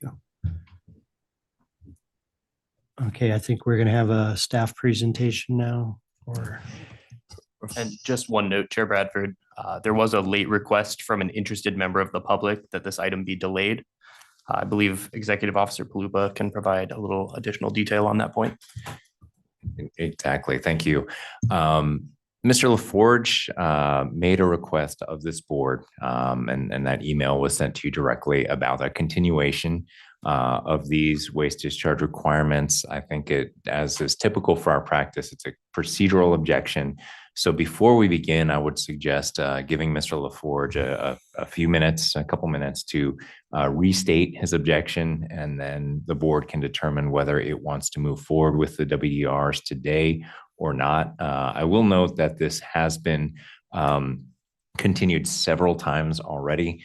I believe that we are able to move forward with it today, but I would like to offer Mr. LaForge the opportunity to once again present his objection to moving forward today. He is an interested person, member of the public, and a nearby resident. So, Mr. LaForge, if you'd like to unmute, you have about a minute to repeat the objection for the board. Yes, I'd just like to say that request, the email I sent as of Tuesday, would like to be submitted for the record. Hopefully each member has received that email, so they have a little understanding of our position. I'd like to state that Real quick, Mr. LaForge, so that will not, my recommendation is to not include that in the record. That's a late comment. That's why we're affording you the opportunity to restate your position to the board today about the request for a continuance. You'll be able to repeat your objections to the WDRs themselves and kind of make your argument after the staff presentation. So right now, my invitation to you would be to repeat your objection to the board so that the board may consider it an open session. Okay. Well, it's the basis were for two reasons. One, I think procedural processes were not followed. The changes to the WDRs, and I apologize, I'm fighting a bug. I sound a little raspy here. But so procedural issues for number one, at the last minute, without notice, WDR changes were loaded, and we weren't notified of what the changes were. We found out on our own just by, hey, look at all of a sudden there are page count differences. What else are the differences? So that's one. Number two, we have, and also you stated that this thing's been continued by no choice of ours. We've never requested a continuation. So if there's an urgency to get this thing processed, we have no impact on that. We never requested a postponement in the past. This is our first time. And it's based on procedures, and it's based on the fact that it's a significant change. I wake up this morning and it's further justified in that apparently last night after close of business, a further revision to the WDRs was issued, and it's very significant. It's 5 full pages. And how are we going to have time to review this? It's significant. It sets levels and volumes, changes. So for us to review this adequately within given an hour or 2 hours to review and respond should be considered. So I'm asking that it's further justified just by the fact that, hey, at least this time it noted the changes, but my suggestion is that these changes are pretty significant. And so that's where we're coming. I'm asking for a postponement so that we have adequate time to review, especially these current changes to respond. No, thank you. I appreciate that recap. It would still be my recommendation to move forward with the waste discharge requirements. What I kind of described and what you've seen in the response to comments is I think Mr. LaForge has been offering some constructive criticism during at least 3 prior comment periods. And so the comments come in, we respond to the comments, and on several occasions now, or at least a couple occasions now, we have renoticed the order and reopened the public comment period. But at some point in time that the cycle does need to end, and those changes that are a logical outgrowth of the comments received, we can move ahead with that. And I do think that the changes that occurred to the permit, Brad, I know you shared a track changes version that kind of documented the changes. These latest round of changes are relatively minor. They're actually pretty darn minor. And then others are just tweaks to the monitoring and reporting program. So I don't believe that the final changes that were just made were very significant. Certainly there, tweaks are important to make sure that deadlines line up and volumes are accurately reported. But my suggestion would be to move ahead with the staff presentation and then to hear the additional public comments that may come in during the course of this hearing. So do you consider ALR limits where they're suggesting 3,000 OPADs is when the standard is 1,000 is insignificant? That shouldn't be responded to or questioned. What, you know, if 1,000 is the standard and they're saying, well, we'll just do 3,000, that doesn't deserve a review or a discussion of is it adequate, especially given their history for compliance. I wouldn't consider that a insignificant change.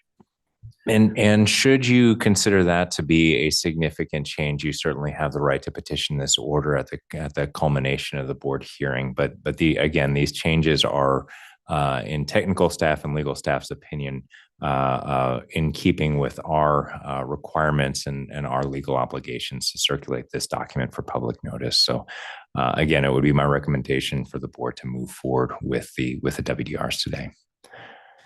Yeah, I'm not interested in any back and forth. I want to hear the staff presentation and to proceed. All right. And I would, if you want to make it absolutely clear, you can certainly take a vote on moving forward with the WDRs today so that the procedural record is clear. I will move that we move forward with the WDRs today. I'll second. We have a motion and a second to move ahead. Mindy, you call the roll. Board Member Yang, Yes. Board Member Kadara, Yes. Board Member Lee Reader, Aye. Vice Chair Abdus, Yep. and Chair Bradford. Yes. So we'll proceed with the staff presentation. Thank you. Oh, excuse me, Chair Bradford, they need to take the oath first. Oh, I'm sorry. Have you taken the oath? Okay. Go back and find the wording for that.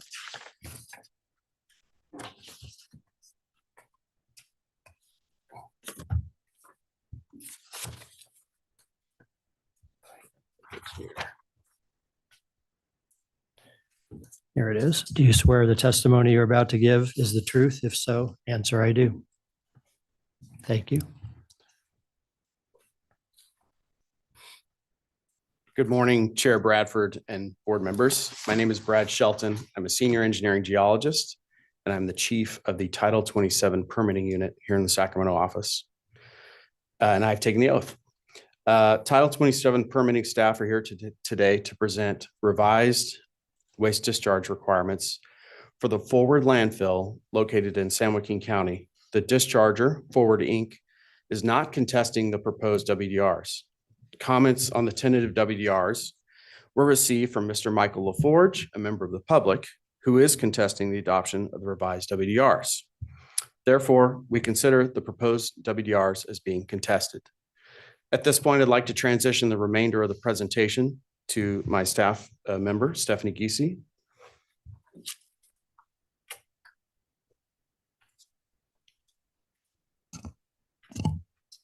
Again, I want to say good morning, Chair Bradford and members of the board. My name is Stephanie Giese. I am a water resource control engineer in the Title 27 unit here in the Rancho Cordova office, and I have taken the oath.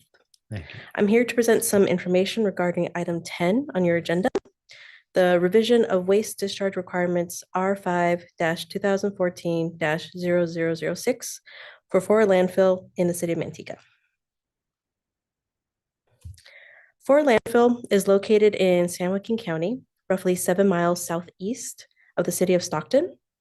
Forward Inc., an Arizona corporation and subsidiary of Republic Services Inc., which is a Delaware corporation, is hereinafter referred to jointly as Discharger. The Discharger owns and operates Forward landfill. The landfill property boundary is highlighted on the map in green. Another important property to note is the California Department of Corrections and Rehabilitation Facility, located just north of the landfill and highlighted in blue. Portions of this facility are currently closed and not in use.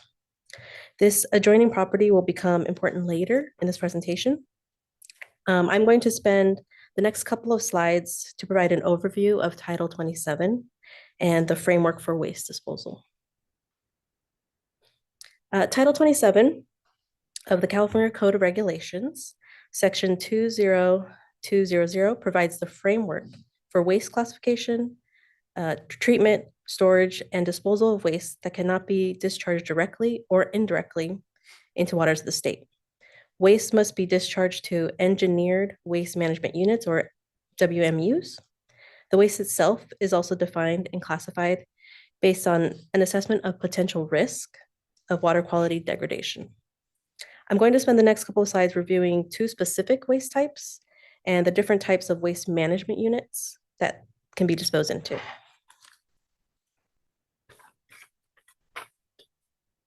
California Code Section 13173, designated waste is defined as either one, hazardous waste that has a variance from the Department of Toxic Substances Control, or two, non-hazardous waste that under ambient conditions could be released in concentrations exceeding applicable water quality objectives, or be reasonably expected to affect the beneficial uses of the waters of the state.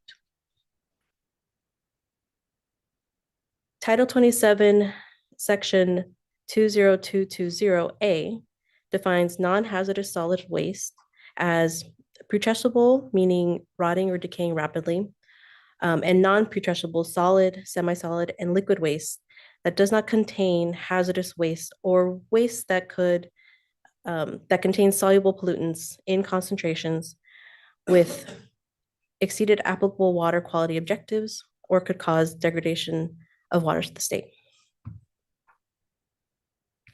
The waste types that I just finished going over are disposed into engineered waste management units. These waste management units vary in design and siting criteria.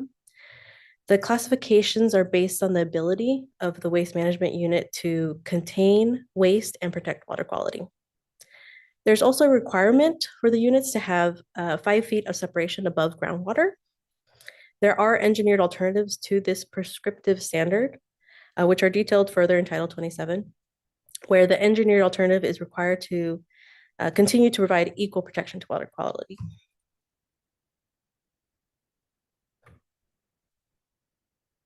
The waste management units have the following requirements. They have to have a liner system to contain waste, a leachate collection and removal system, or LCRS. Leachate is the fluid collected from drainage of waste or rainfall percolating into the landfills that flow through the waste. The LCRS collects leachate within the waste management units and conveys the leachate to a designated collection area. Stormwater management is also required. The discharger has to design drainage structures to accommodate anticipated rainfall volume and peak flows from surface runoff during a specified storm event. A seismic analysis is also needed to address these regulations. This includes an analysis of historic earthquake history, location near faults, and other seismic criteria. Overall, these waste management units must be designed and certified by a registered civil engineer or a certified engineering geologist. As previously mentioned, Title 27 classifies the engineered waste management units. The first one that I will be going over is the Class 2 waste management unit. Class 2 units are double-lined for solid or liquid waste, includes a leachate collection and removal system and leak detection system, and is designed for designated waste or municipal solid waste. Another type of Class 2 waste management unit are surface impoundments. These units are double-lined, designed for liquids only, include a leachate collection and removal system and leak detection system. They're used to store leachate and designated waste. The design of the Class 2 surface impoundment requires a freeboard, which is the vertical distance from the top of the surface impoundment to the anticipated liquid surface elevation in order to account for a specified storm event. Class 3 waste management units have a clay liner or a site characteristics that ensure protection of groundwater. They are designed to receive solid waste. A leachate collection and removal system is also required if a liner is present. They are designed to receive non-hazardous solid waste. Another important area for disposal for landfill is called a land application area for cannery application. cannery waste application. The landfill application area is not regulated under Title 27, but are permitted under these Title 27 WDRs. Forward landfill accepts cannery waste from canning facilities in San Joaquin and Stanislaus County, in which they process a variety of fruits and vegetables. The waste is primarily from the canning of peaches, tomatoes, cucumber, cherry, and apricot. Cannery waste is considered non-hazardous, decomposable waste. The cannery waste is applied during canning season, which is June through October. After the canning season, crops are planted in the land application area under a nutrient management plan in which the crops uptake nitrogen from the ground.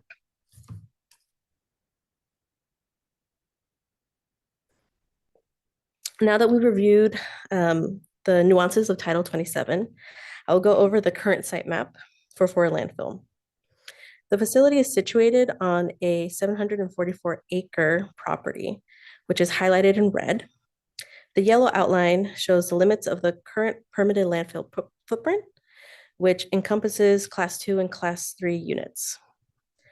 Surface impoundments are outlined in purple and located on the western and southern edge of the facility. The cannery waste application area is located on the northern edge of the facility, right above North Fork of South Little John Creek. The facility also contains a composting area in the south that is regulated by a separate state general order. To the west, the facility owns 184 acres of agriculture that is not permitted for landfilling purposes.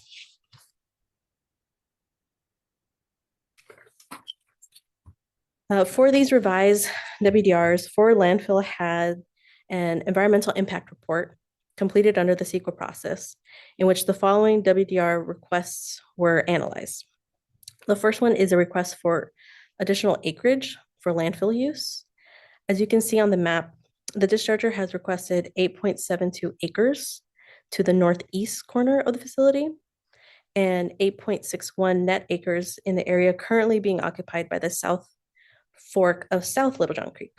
The South Fork is proposed to be realigned around the facility, in which the discharger will utilize the previously permitted landfilling space to realign the creek. The overall associated increase in disposal capacity with these additional acreages is 8.12 million cubic yards. I would like to note that the Central Valley Water Board is not the leading permitting agency for the creek realignment. The discharger would need to obtain a lake and stream bed alteration agreement from the California Department of Fish and Wildlife. Central Valley Water Board staff have included additional revisions to these tentative WDRs. They include CV salts, enrollment reopener, an expanded anti-degradation analysis, additional land application monitoring requirements for cannery waste application, an updated monitoring and reporting plan, and moving the composting operations to be regulated under the state general order instead of having them in the WDRs as they currently stand. It should be noted that this facility is categorized with a threat complexity rating 1A, which signals a WDR review every 5 years. The current WDRs are 10 years old and need to be revised. Before I discuss the compliance history of the site, I'm going to go over the facility's history in order for the board to better understand the ongoing compliance issues. In 1954, the northern portion of the current facility was an individual landfill called Austin Road Landfill. This landfill was owned and operated by the city of Stockton and was approximately 123.9 acres. This facility was considered a Class 3 unit and did not possess a liner system or a leachate collection and removal system. The former Austin Road landfill is highlighted in the map in pink. This location is a possible source of volatile organic compounds or VOC release. The VOCs found in groundwater in the vicinity of the facility are human-made chemicals that are typically used for dry cleaning, parts washing, and other purposes. In 1973, initial disposal occurred on 144 acres of former Forward landfill, separate from the Austin Road landfill. This landfill area contains one Class 1 unit that is regulated by the Department of Toxic Substances Control, and several Class 2 and Class 3 units. The discharger bought Austin Road landfill from the city of Stockton in the year 2000. The discharger then realigned North Fork of South Little John Creek in 2002 and operated the two landfills under one permit.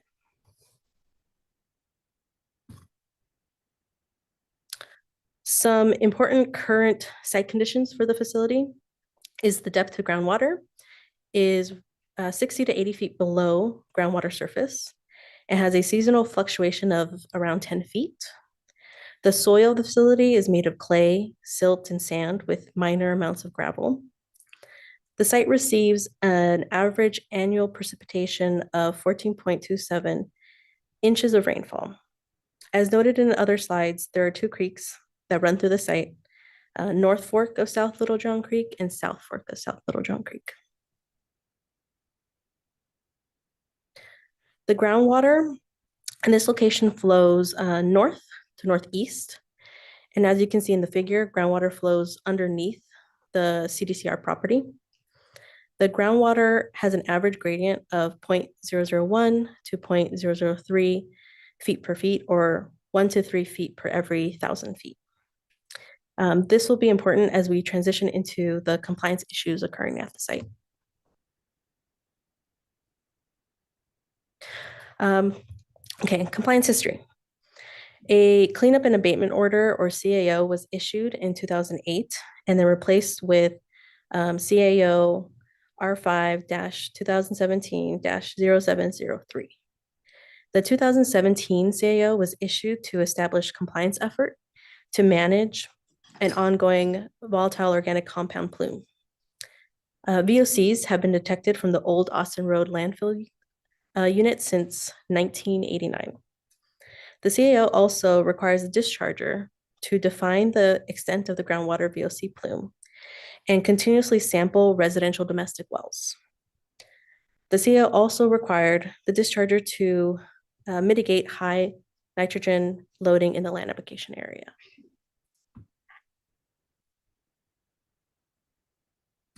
So this slide shows the extent of the VOC plume in groundwater adjacent to the landfill. The majority of this VOC plume has been attributed to the old Austin Road landfill.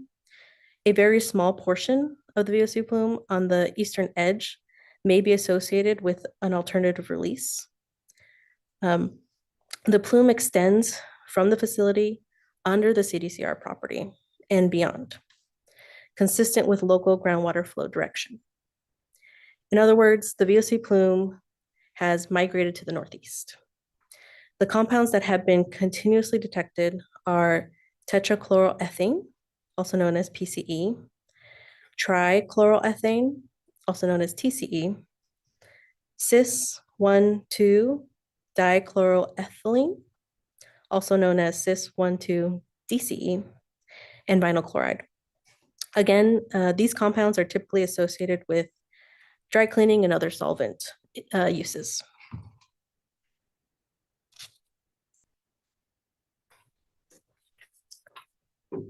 In summary, the current compliance issues of the facility are being addressed by notice of violations, or NOVs, and the 2017 CAO.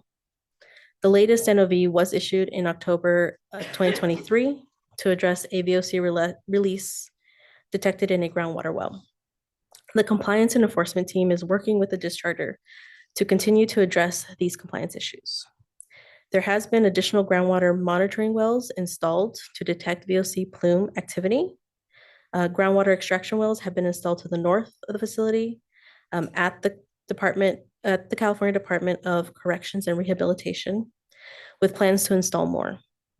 Additional extraction wells are installed on the eastern side of the facility. The discharger also submits weekly updates to water board staff regarding status updates of the site. In order to address the nitrogen loading in the land application area, a 2017 cannery waste management plan was implemented.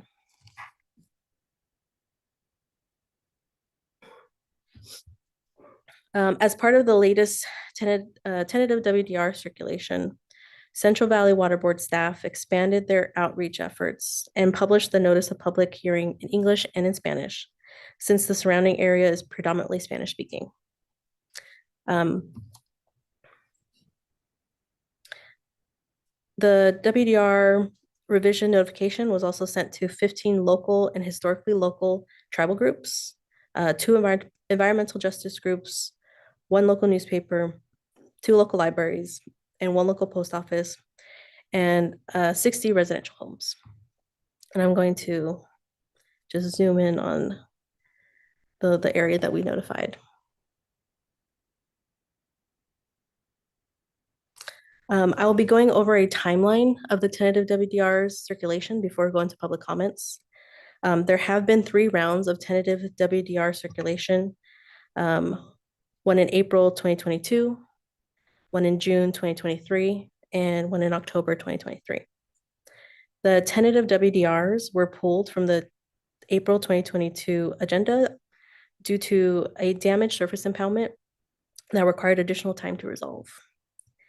The tentative WDRs were pulled from the June 2023 agenda due to revisions needed for the anti-degradation analysis of the cannery waste. The tentative WDRs were pushed from the December 2023 board meeting to the February 2024 board meeting due to clarification needed from comments from a member of the public during the various comment periods. During the 30-day public comment period of the tentative WDRs, after all 3 circulations, comments were received from both the discharger and a member of the public. The discharger is not contesting the adoption of this order. Comments were received by a member of the public and is contesting the adoption of this order, and in turn has prompted this presentation. The member of the public owns a property adjacent to Forward Landfill. The comments received from this person repeated several comments and referred to numbering and various response to comments documents. In order to avoid confusion, board staff identified and grouped 14 distinct issues. These issues generally revolved around the permitting of the Forward Landfill, its compliance history, and potential impacts to surrounding groundwater. I will be going over a summary of the 14 issues and staff responses. Issue 1, the board should not adopt the WDRs because the facility has leaked toxins and expansion will create additional problems. Staff responded that the revised WDRs following the regulations listed under Title 27 are in place to protect public health, safety, and the environment. Existing releases are being addressed through the facility's corrective action program and cleanup and abatement order. As a response to this comment, staff decided to include a late revision to the WDRs and MRP, which will be discussed in a later slide. Issue 2, the board should require additional extraction and cleanup wells to utilize existing domestic wells in the area for treatment. Staff responded, the requirements of the 2017 CAO require Forward Landfill to implement corrective action measures to remediate impacts to groundwater that were caused by the operation of former Austin Road landfill unit. The board will continue to monitor progress under the CAO and will require the installation of additional groundwater extraction and treatment wells if necessary. Issue 3, there are unacceptable impacts to drinking water wells and surface drinking water supplies. A domestic well sampling plan was required under the 2017 CAO. The purpose of the sampling plan was to identify off-site wells that may have been impacted by volatile organic compounds, VOCs, associated with plume migration from the Ford landfill. Forward Inc. installed 14 residential groundwater treatment systems and has provided replacement bottled water to affected homes. 2 residents opted to connect to the city water line. Forward has paid all costs to provide water to these impacted residential neighbors. Issue 4. Leaks from the facility have impacted Little Johns Creek. The WDRs only authorize discharge of waste to the waste management units permitted under the WDRs, which are constructed to be protective of any groundwater that may flow into Little Johns Creek. The WDRs prohibit discharges to any discharges to Little John Creek. Discharges of waste to surface waters would subject Ford landfill to potential enforcement actions. The board has no evidence of impact to Little Johns Creek.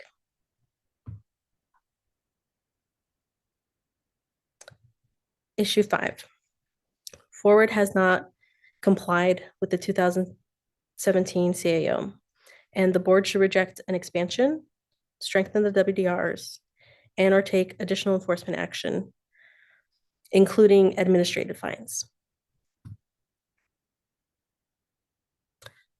The 2017 CAO is in place to delineate and address legacy pollution caused by historic operations. Non-compliance can result in additional enforcement action, including civil liabilities, cease and desist orders, or litigation. The issuance of these WDRs authorizing discharges to new waste management units that are subject to more modern and standard regulations. They do not affect the enforceability of the 2017 CAO, which will remain in place. The permit does not preclude enforcement of violations of the water code or board orders. Issue 6. Releases from the facility will have impacts on the delta by inducing the growth of floating aquatic vegetation due to increased nutrient loading. Staff responded that nutrient loading to surface waters have long been a concern of the Central Valley Water Board. As this, it can be a contributing cause to the growth of vegetation, as well as harmful algal blooms. However, the WDRs that are going to be considered by the board prohibit discharge to surface waters, and there are no known nutrient discharges to surface waters from the operation of the facility regulated by these proposed WDRs. Issue 7. Multiple versions of the response to comments are an attempt to hide something from the public. This version, so there was a new version that was submitted, a response to comment document, which consolidates all 3 sets of comment letters. They were developed to avoid confusion. While the prior response to comment documents are still available, we hope that this version, which provides more concise answers to all the comments raised by both commenters and will help provide greater transparency. Issue 8. High rainfall has impacted the facility and has potentially caused greater water quality impacts, which is not adequately described in the monitoring. The board staff reviewed the effects of recent rainfall activity and how groundwater elevations change from fourth quarter 2022 from their water quality monitoring report to the first quarter 2023 water quality monitoring report. 42 wells out of 87 wells did see a water elevation increase by 20 to 45.4 feet. However, the increase in rainfall does not appear to have caused changes to the plume dynamics. Issue 9, cannery waste should be more sufficiently addressed in the WDRs. Staff responded that the WDRs require that the cannery waste be discharged at rates that will ensure that crops in the discharge area can uptake the nutrients, minimize potential of those nutrients to reach groundwater. The same approach is used in WDRs for other dischargers of food processor waste. Furthermore, the discharger will soon be required to enroll into the board's salt and nitrate control programs to ensure that the discharge of cannery waste will not pollute or degrade groundwater with salinity and/or nitrate. Issue 10. Additional monitoring should be required in the MRP, which is the monitoring and reporting program, to demonstrate that the facility is protective of water quality, because this demonstration has not been made. Both the 2017 CAO and the revised WDRs up for the board's consideration impose monitoring requirements to protect groundwater. The requirements in the CAO are reflective in the tentative WDRs and MRP.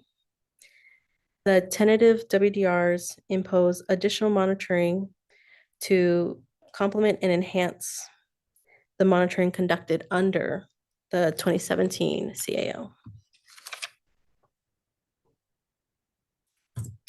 Issue 11. The commenter has concerned with allowing treated wood waste to be disposed into Class 3 waste management units. As staff responded, Ford Landfill has been authorized to accept treated wood waste under California Assembly Bill 332, which was in effect August 31st, 2021. Treated wood waste can only be disposed in composite lined waste management units. And as of note, there is no current active Class 3 waste management units at Ford Landfill for the treated wood waste to be disposed into. Issue 12. The commenter questions whether additional storage was sufficient to compensate for increased leachate. Forward Inc. brought in 10 temporary liquid storage tanks to supplement the leachate storage capacity of the surface impoundments during the 2022 to 2023 winter season. No release of leachate from the 10 temporary storage tanks occurred during this timeframe in question. Tank volumes were monitored by Forward Inc. staff, and weekly updates regarding the leachate volumes within the tanks were submitted to the Central Valley Water Board staff. Issue 13. The commenter has concern about asbestos-containing materials that could be disposed at the landfill. A solid waste facility permit issued by the San Joaquin County Environmental Health Department allows the acceptance of asbestos if it is more than 1% friable, meaning easily reduced to powder or dust under hand pressure when dry. Asbestos-containing materials are monitored under a load checking program, which is comprised of waste classification and certification forms, load inspections, training of on-site personnel, and signage. Asbestos disposal manifests and operating records are maintained by Ford Landfill.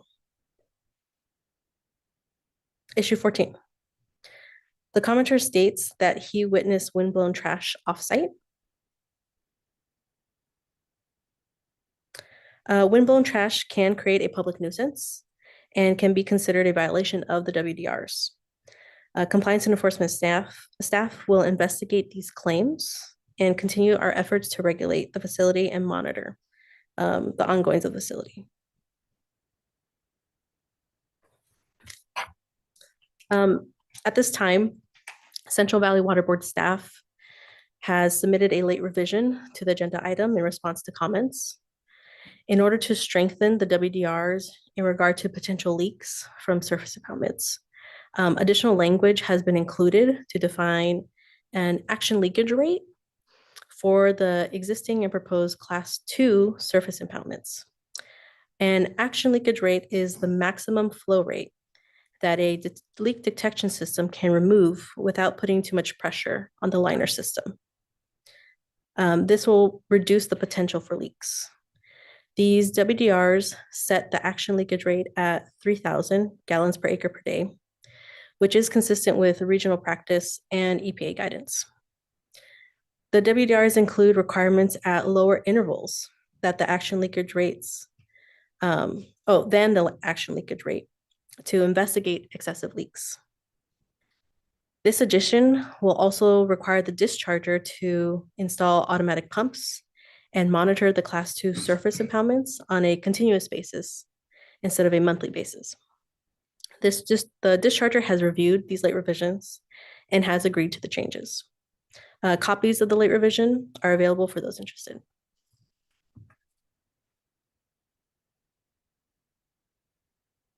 In summary, the current compliance issues at the facility are being addressed by the 2017 CAO, and the proposed revisions to the WDRs should not result in a change to the ongoing efforts to manage the VOC plume.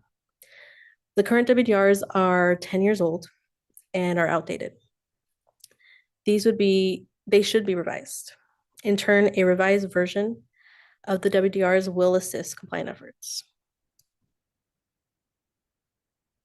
Central Valley Water Board staff recommend adopting the proposed WDRs as presented.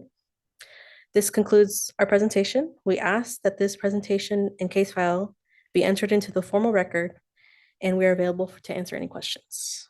Thank you. Thank you, Stephanie. That was a good history and explanation.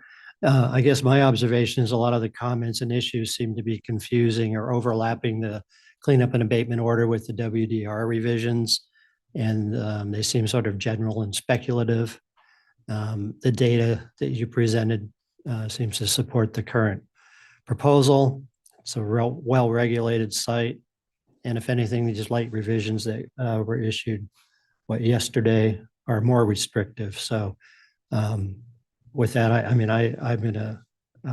like to proceed with approving the WDRs, but I'd like to entertain comments from staff. And I think as part of the process, we would open up to comments from the discharger, and then we'd hear from Mr. LaForge, and then staff would wrap up after that. I understood the discharger was available if there were questions for him.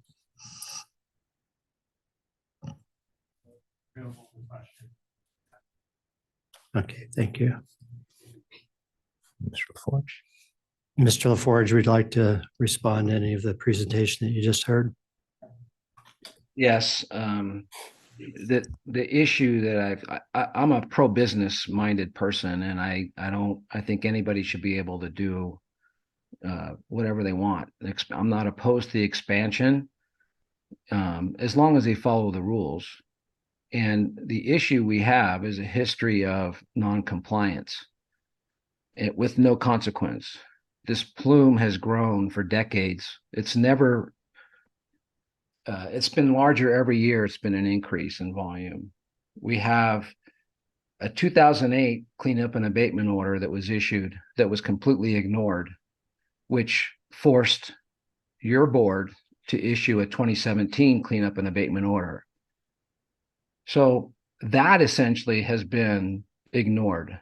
There were 10 action items that they were supposed to have completed by July of 23. They've completed 2.5 of the 10 items. So you have people, over 20 homes along Newcastle and Austin, disadvantaged people with English as a second language, what have you, that have been impacted with unsafe drinking water, which Forward says, oh, well, look, out of our own dime, we're putting in filtration systems. Well, is that enough? It's these people, the value of their homes has been decreased. The plume that continues to spread, in fact, now it's spreading to the east towards more farms. you're talking about the threat of the livelihood of farmers to be able to make a living. And I asked you to, San Joaquin County is supposed to be farm advocates. If we can't sell our produce because the word gets out, well, he's got contaminated wells, what does that do? We go bankrupt. So what I'm saying is to have the courage, if you're responsible for enforcement, then why don't we make them comply with the 2017 cleanup and abatement order? Throughout the WDRs, it states, oh, that's covered. They're going to comply with the 2017 CAO. It's already addressed. They're going to comply with the 2017 CAO. The reality is they haven't. There's no history of their compliance. Matters have gotten worse, and the plume is spreading further. So I'm okay with them expanding, but all I'm asking is, why don't we have the courage to say, you know what, we'll approve the expansion, but only after you comply with the 2017 CAO. They're in violation. You read every day about multi-million-dollar fines for environmental justice. Why hasn't that happened as a result of violations for the CAO? I ask you to have the courage to consider that. Consider the impact to the public. I think that the goal is for every citizen to have safe drinking water, safe water to farm. So let's get to that point before we approve any expansion. I'm okay with expansion, but why don't we have them get in compliance? In fact, recent history shows last Tuesday, another notice of violation was issued by the Air Quality Board. For the last 5 years, from 2019 through 23, for composting activity exceedances, they have a permit for 95,000 tons per year. They've exceeded that 5 years in a row. So how does that demonstrate when they say, oh, don't worry, we're going to comply with the NOV, we're going to comply with the CAO, we're going to comply with the WDRs. These people have a history of ignoring the WDRs and ignoring the CAOs. So I'm asking you to do what's right for the public, to comply with Governor Newsom's trying to do, to have people have safe drinking water. The CAO of 2017 is clear. By July, they were supposed to have contained the emissions to stop the plume. They haven't done that. As I said, 10 action items were supposed to be completed by last July. 2.5 have been completed. That's it. So when they refer to the CAO, everything's okay. We're going to handle more volume. We've got the CAO we're going to work to. Well, apparently that hasn't worked. And I ask you to consider that for these poor people and small farmers who are trying to make a living and trying to drink safe water. So please consider withholding the approval until they are in compliance with the 2017 CAO. It makes sense to me, and I think the general public would agree. Why would we reward bad behavior? It just doesn't make sense to me. I appreciate your time and your consideration, and I, again, hope you have the courage to make the right choice, not just because these guys are full of deep pockets and they have hired a lot of consultants and lawyers. I'm sure they've approached each of you individually and said, hey, we're good citizens, we're doing great. The fact of the matter is, if you look at the history, they've been non-compliant. They ignore the WDRs, they ignore the CAOs, and they continue to violate. If you look at the number of NORs, the number of NOVs that have been issued, it's a pretty lengthy list. So I'm just asking you to consider that before you approve this permit. Make them be good citizens. Thank you for your time.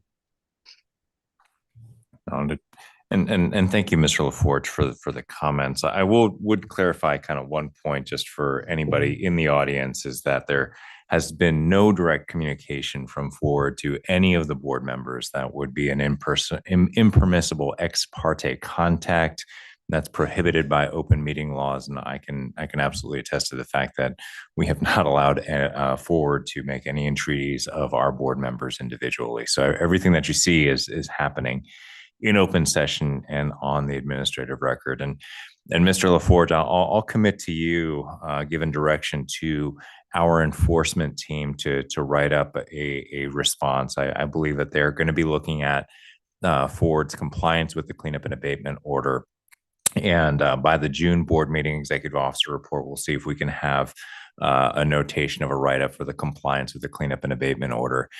What you're seeing, and just to be completely blunt, is tough decisions that state and local agency leaders have made about a landfill siting in the state of California. Most landfills that we see, and most currently operating landfills, are sited on top of or right next to landfills that were built under the pre-1984 regulatory standards. So they all leaked. All of the prior landfills were not built with the liners that we'd like to see, the liners that we expect in 2024. They just were not part of long-term thinking when these facilities were initially built in the 50s, 60s, and even before that. And so, the prior operations at the Austin Road landfill, they leaked, and they are continuing to cause volatile organic compound impacts and a plume that has developed outside that facility. But the state of California and local counties have made the determination to site new landfills on top of or next to old landfills, rather than let those old landfills go out of business and essentially become a problem for local government or state government to oversee. And this board has actually seen a number of those failed landfills where they did not permit a new facility to become essentially a ward of the state, and the state spend taxpayer dollars to remediate those, as opposed to what's happening at Forward, where Forward has taken responsibility for the old landfill and is continuing to apply due diligence to both satisfy the requirements of the cleanup and abatement order and to get their revised WDRs out there. So, but it is two tracks, and I think it's hard to kind of for the public to see that there's actually a permitting track in this office, and there is a compliance and enforcement track in this office that are operating in parallel. I will say that I have spoken with JJ and Kerry, their enforcement team.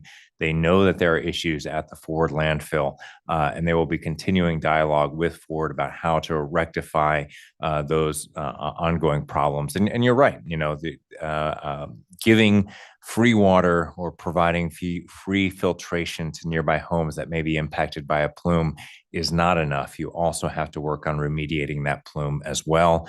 Forward is doing that. They are not in compliance with some of the milestones, and I think that's the dialogue, JJ, that I'll ask you to have with Forward in the weeks and months to come, so that we can have something to take back to the board and say, we got the WDRs, they're in compliance with the WDRs, but there's an enforcement order out there too, and we need you to comply with that as well. So again, I thank you, Mr. LaForge, for bringing these comments to the board's attention. I'll let the board kind of speak at its will, but it will continue to be my recommendation to move ahead with the WDRs, and also I'll provide direction to the enforcement team to come up with a write-up to explain what they've been doing to make sure that 2017 CAO is complied with. Thank you, Patrick. That was a good summary. And I totally agree that I'd like to have a follow-up on the enforcement status of the site in April or June, whenever we can get it done in the next meeting or two. And with that, are there any other comments from board members? Okay. I'd just like to thank Mr. LaForge. I mean, obviously, these are very difficult situations to deal with as a governing body here. I think it's a difficult choice, but I think the choice is clear that we have to proceed with the issuance of this WDR. And I would agree with the chair that we want to report back on this. It's a very serious matter, and we deserve to be on top of it. So thank you, and I would move approval of the staff recommendation. Excuse me, Chair Bradford, we do have some more speakers. Oh, Oh, sorry. Well, that Okay. was premature then, Yeah, wasn't we it? jumped ahead. Can I make a quick comment on this? Sure. Yeah, in addition to the vice chair and chair and Patrick already alluded to, it is a very serious matter. And I appreciate Mr. LaFord come and share his concern. Those are legitimate concern for sure. However, I appreciate the the staff providing the presentation very thorough. And I definitely agree with the chair about following up with the compliance and so forth. With that said, I am in agreement of moving forward. If there are additional speakers, I'd like to hear from them. Yes, I believe we have 3 or 4. The first one is Greg Schlick, representing Lynch Road Ranch on Zoom. In fact, this is Mike again. Can I introduce Greg? He's been working with LaForge Family Enterprises for a number of years, for over 15 years. He's a research scientist by training and has worked for NASA for more than 30 years, developing life support systems for long duration missions to the moon, Mars, and beyond. He has a firm understanding of the graphs of waste and recycling systems and how they impact other systems and therefore surrounding environments. Currently, he is working in the greater Sacramento-San Joaquin Delta region, utilizing satellite imagery to map and identify the spread of invasive submerged and floating aquatic vegetation due to the water flow dynamics and nutrient inputs. So he's got more qualifications than just a dumb farmer. That I hope you seriously consider what he says.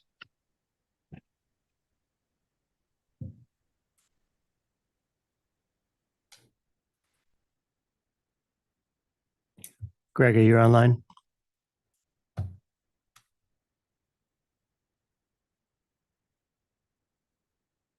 I do not see him online.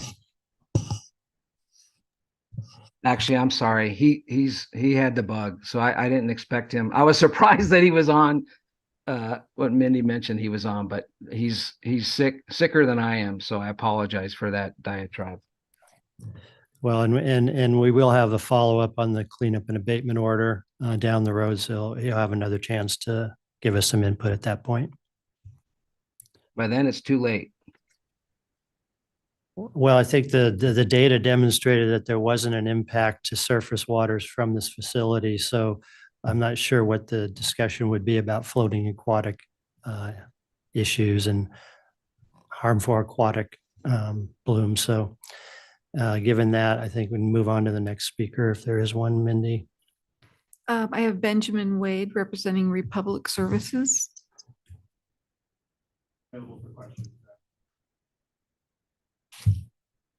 Thank you. Next, I have Drew Fucht, I believe is how you pronounce it, from Arcadis. Okay, thank you.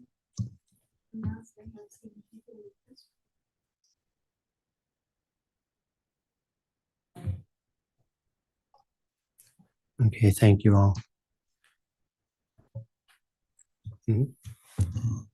I just wanted to add to Patrick's comment regarding that we haven't been in contact to be an influence making any decision in this regard. So I just want to be full transparent about that. So I just second that. Thank you. I had just a couple of questions, and one was Stephanie mentioned that there were going to be some additional extraction wells to be installed later on. And do we have a time when that might be happening or something that would trigger that? So part of that was the evaluation is being done under the 2017 cleanup and abatement order. So I think that's for JJ's enforcement team to follow up on extracting and remediating the plume. You can correct me if I'm wrong, JJ, but that's one of the items on the punch list of the enforcement team we'll be talking forward with in the next couple months. Ma'am, those were supposed to all be installed and completed by last July of 23. That was the schedule. And I can confirm, Denise, that, yeah, whether the CAO is still in place. Our expectation is to still follow through on items. There was some results as was noted in the WDR information, the revision that some samples indicated some VOCs on the eastern side monitoring wells. So our anticipation is to work through that with our compliance enforcement team with Forward Landfill to address those concerns. Okay, thank you. And then the other question was, Mr. Ford made mention of only completed 2 of 10 items that needed to be addressed. Is that actual or? I'll have to rest with the compliance enforcement unit for oversight of the 2017 cleanup and abatement order. I think there are deliverables that have been missed, and again, that's JJ's team will be knocking on their door in the next couple of weeks, in all likelihood, to try and get those squared away, and if need be, make modifications to the cleanup and abatement order to ensure that they take those challenges on with the appropriate amount of due haste to remediate that plume. And while there, the world was a little off kiltered for a bit, may have impacted some schedules for things. Our expectation is still to have items addressed in the CAO. And ma'am, I'd like to clarify that the new plume expansion to the east, they keep pointing fingers to the old Stockton landfill as the root cause for the plume. Well, it's undetermined. The new plume spread to the east is not. There's a determination that has to be, it looks and appears as though has nothing to do with the old Stockton landfill, but something that Forward put in. So just so you know, that's the case. And just for the record, this is not a back and forth on the public comment. Time has closed, sir. Yeah, go ahead, Nick. Yeah, I'll move the staff recommendation. Is that a motion? Yes. With the late revisions. With the late revisions. Second. Okay, Mindy, we have a motion and a second to approve the WDRs with the late revisions. If you could take the roll call. Board Member Yang, Yes. Board Member Kadara, Yes. Board Member Lee Reader, Aye. Vice Chair Avdis. Yes. And Chair Bradford. Yes.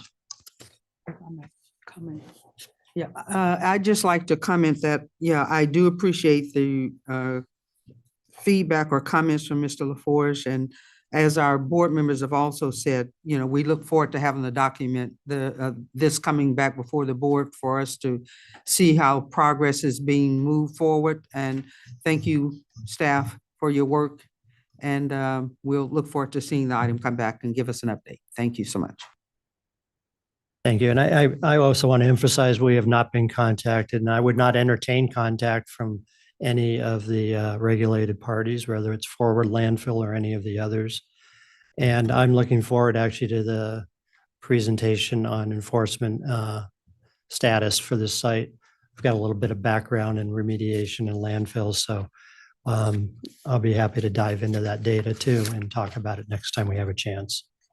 So thanks to everybody. Thank you. All right. So the last item is just the election of the chair and vice chair. I have had conversations with all of the board members about the chairship position and vice chair position. I know, Mark, we've got a lot of board members who are busy doing a lot of things, as you are as well. I know you volunteered for the chair position. I'll let you speak for yourself, but with the addendum that this is the last year, and that we would expect a rotation in 2025. And you can certainly correct me if I'm wrong there. No, that's accurate. And I think we're also impacted a little bit by the fact we still only have 5 out of 7 chairs full. Something I continue to raise with the appointments desk. So I think that impacts our ability to kind of juggle and reassign responsibilities. And I am happy to do it one more year, but I really would like to kind of draw the line at that point. Okay. And I would like to, again, poll interest for the vice chair position, or if anybody else wants to do the chair position as a change of heart.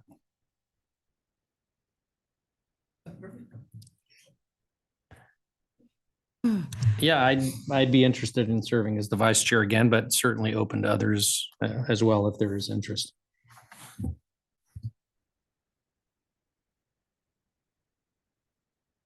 Well, hearing no other, everybody else took a step back, I think. So given that, I think we can proceed with a vote on these two, with myself serving for another year as the chair and Nick serving for another year as the vice chair.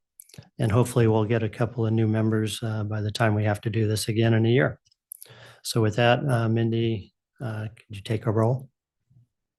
Do we have a motion and second? I'll move. Oh, sorry. I nominate Chair Bradford as the chair and Nick Abdus as the vice chair. Second that. Thank you. Thank you. Board Member Yang, Yes. Board Member Kadara. Yes. Board Member Lee Reader, Aye. Vice Chair Abdus, Yes. and Chair Bradford. Yes. Thanks, Mindy. And with that, I believe we are, we're adjourned. So we'll be back in April, what is it, the 14th, I think. Gosh, I think it's a week before. The next meeting, whenever that is, let's see. 18th and 19th of April. So we will Right. be down at the Fresno Fresno, office correct. and be conducting a regular meeting day on that Thursday and a hearing for CV Salts on the next day to hear management zone implementation. Okay, thanks, everybody.